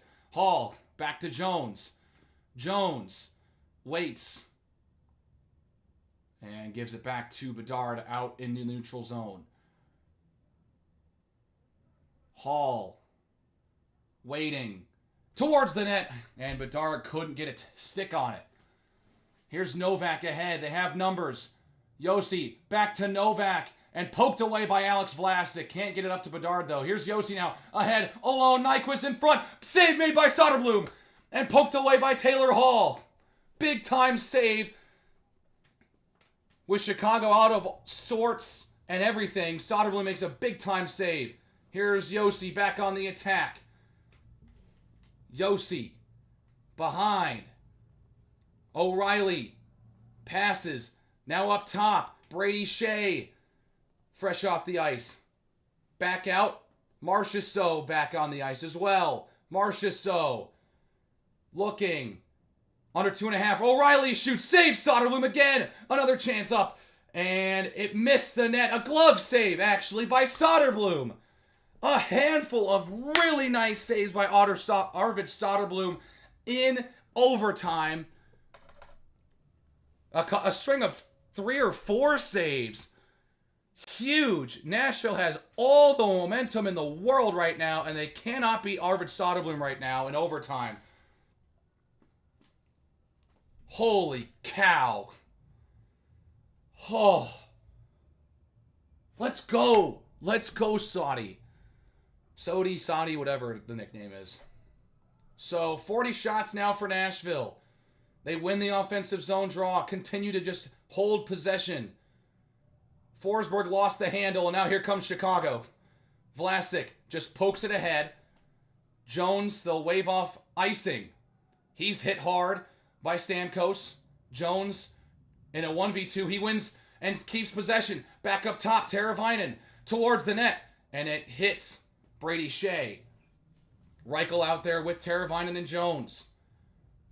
Teravainen, lead pass up to Jones. A nice little move. Seth Jones to the net. Glove save quickly by Saros, and he plays it away to O'Reilly. Bedard's back out. Jones off the ice. John Marchessault holding in the corner. Fighting with Bedard. Marchessault trying to get that stretch pass to O'Reilly. Can't hit it. After it's deflected off the stick of Martinez. Here's O'Reilly leaves. Josi leaving for O'Reilly. Minute 15 left in overtime. Marchessault leaves. Josi blocked by Martinez. Martinez gets away from Marchessault. Fellow Cup champions with Vegas in 2023 as that's cleared down for icing with 59 seconds left in overtime. Holy cow. Another big, that huge block shot by Alex Martinez there. And he wins the puck battle and gets it away from Marchessault.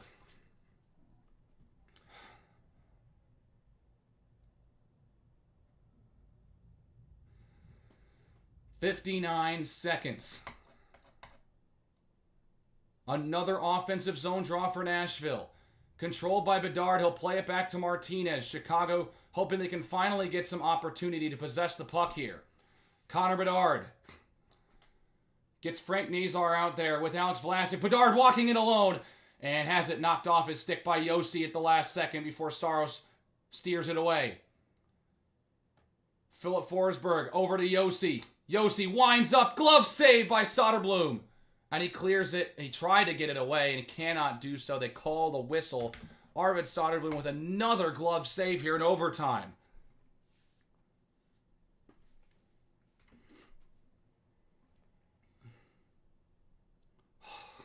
Oh, it's intense. It's intense. Big time save again. 33.4 seconds left. Yet another defensive zone draw for the Blackhawks. Nazar trying to poke it away from the Nashville attack, and he does. Gets it to Vlasic. Gets it off of one man and gets it to Foligno. 20 seconds left until a shootout. Foligno back with 15 seconds. It looks like Chicago here playing for overtime. Or playing for a shootout.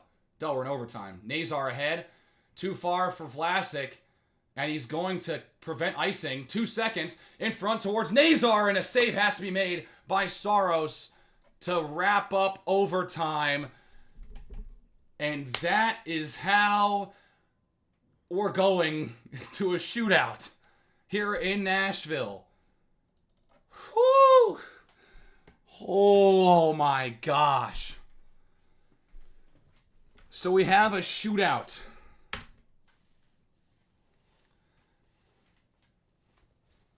Oh, baby.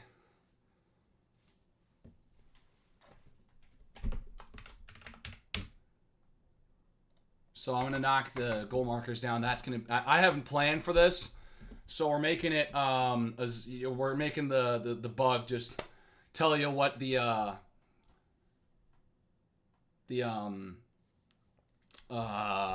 shootout score is. And then we'll put the 3-2 up for the final. Season high 39 saves tonight for Arvid Soderblom. He's had a great game. He's had 2 go by him, and they were really well placed shots by veteran players. The guy has been stopping the chaos shots, he's doing a great job. Oh, baby. And so they're getting a little bit of a break here. Gustav Nyquist is going to shoot first for the Predators.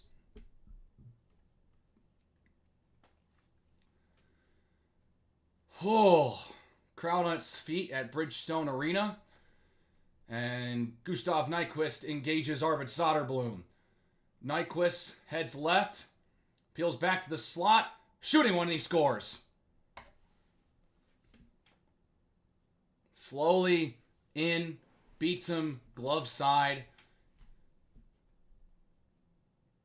And just, tough, just a really nice play shot. Teuvo Teravainen on the first shooter for the Blackhawks. Teravainen across the blue line, just going to race in. Deeks, he scores!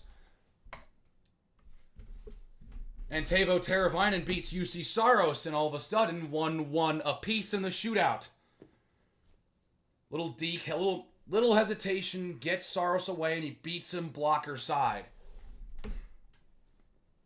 And so now it's a brand new shootout. Here comes Ryan O'Reilly in on Arvid Soderblom. He goes right this time. O'Reilly slows down, and he scores. 3 shots, 3 goals for both teams. And so Soderblom has let 2 go by, 1 on each side. On the glove side, and this time O'Reilly beats him on the blocker side. Just beats him So Connor Bedard going to shoot now for the Hawks. Bedard goes left, moves in, slows down, and Saros makes the save for the first miss of the shootout. And Nashville can win it here with a goal. Oh, it beat it. Oh, God, it went through the 5-hole, but not enough. And so they leave it to the former number 1 overall pick, Steven Stamkos. In on Soderblom, scores, game over. Nashville puts all 3 in the shootout by Soderblom, and the Hawks drop this one 3-2 to Nashville. What a deflating way to go out tonight. A late goal. Soderblom playing it out of his mind in the second, third period and in overtime. But in the shootout, could not stop a thing. And Nashville scores 3 to put this one away. And Nashville gets a huge, much-needed win. Chicago picks up the loser point, but this one stings. It looked like Chicago had him, but they could not finish. And so they fall on the road to Nashville 3-2 in a shootout. And that's it. The next Hawks game is at home against the Vegas Golden Knights on Saturday. So this one stings. And so that's it. We will see you next time on Chicago Sports Network or whatever, right? Do a classic closeout. And that's it. Damn it! Dude! Arvid Soderblom played awesome! He played awesome in overtime and just fell apart. At some point, you just got to help out your goaltender. When you're letting up 40 shots, they're going to find the back of the net twice. Soderblom did his part tonight. Not in the shootout, he did not. Obviously, letting up 3 goals in the shootout. Didn't do his part in the shootout, but that one stings. Dude. Oh, they had him too. They so had him. Oh. Man. Oh, that one blows. That one really blows. And so the Hawks drop another one. They drop this one 3-2. I'm back. Time to meet up. Wish me up. Good luck. Good luck. Glad to see you made it through. Yeah, I know. Like, you were like, oh, when's it going to be over? And, of course, it went the distance all the way to the shootout, too, right? Ah, man. Well, the Hawks dropped their 4th straight game. And doesn't get any easier. They got to play Vegas next. Doesn't matter if it's at home. They got a 4-game homestand against Vegas, Carolina, Tampa, and Minnesota. And then they go on the road to Tampa, Carolina, Florida. Oh, my God. These next 7 games for the Hawks. Real tough against some of the better teams in the league. And their next game against a... Not even just like an average, like not even just like a good team or like a bad team, but an average team is against Nashville, February 7th at home. That's a game you really, really want to have back. That's a game you want to have. You really want to have that one. And they just couldn't finish. Man, that one sucks. That one really sucks. So, yeah, I don't know. If anyone's got any thoughts or comments on how the game ended, you can go ahead and leave them in here. But if not, I'm just going to go ahead and end the stream. Hawks lose 3-2 in a shootout to the Nashville Predators. And they extend their losing streak to the Preds to 6 in a row. Well, and frankly, that's where the high-end talent comes through for Nashville. They had no one produce outside of that top line. Blankenberg had an assist on the Forsberg goal, but like their top 5 players, their scorers, all contributed. Stamkos, Marchessault, Forsberg, and Yossi had points, and then Stamkos, Marchessault, and then Nyquist had a goal in the shootout. But Gustav Nyquist, Ryan O'Reilly, and then Steven Stamkos salted it away. But dude, they had it, and it just felt like, you look back on it a little bit, and you're like, well, they probably should have just played to try and win in overtime, because they were going to get one-on-one looks with the goaltender who they've been shooting on all night, and they find a way to beat him. That one, the shootouts on Arvid Soderblom, of course, but it doesn't. That entire game, I'm not putting on him because he played a really good game. 39 saves. So it's just, I don't know, man. Man, that's just a tough loss to take. And yeah. Anyways, I think I'm done. It's been a nice stream. It's been a nice 3 hours here. But yeah, that one's a tough one to drop. Hawks can't get it done. And yeah, hope y'all enjoyed the stream here. Let me know if you did. And yeah, I will see you all in the next one. Hopefully I can do some more of these. I know it was a long break in between the 2 streams. The last one I did was November 6th. So it's been a little over 2 months. I'm hoping it's not going to be that long to do another one, but we'll see. We'll see when games align and whatnot, and how I feel and where we're at. So, we'll have a good time. And yeah. So anyways, that's it from me. Hopefully y'all had a good time. I had a fun time even though the Hawks lost. But yeah, anyways, that's all I got. I'll see you around. Bye.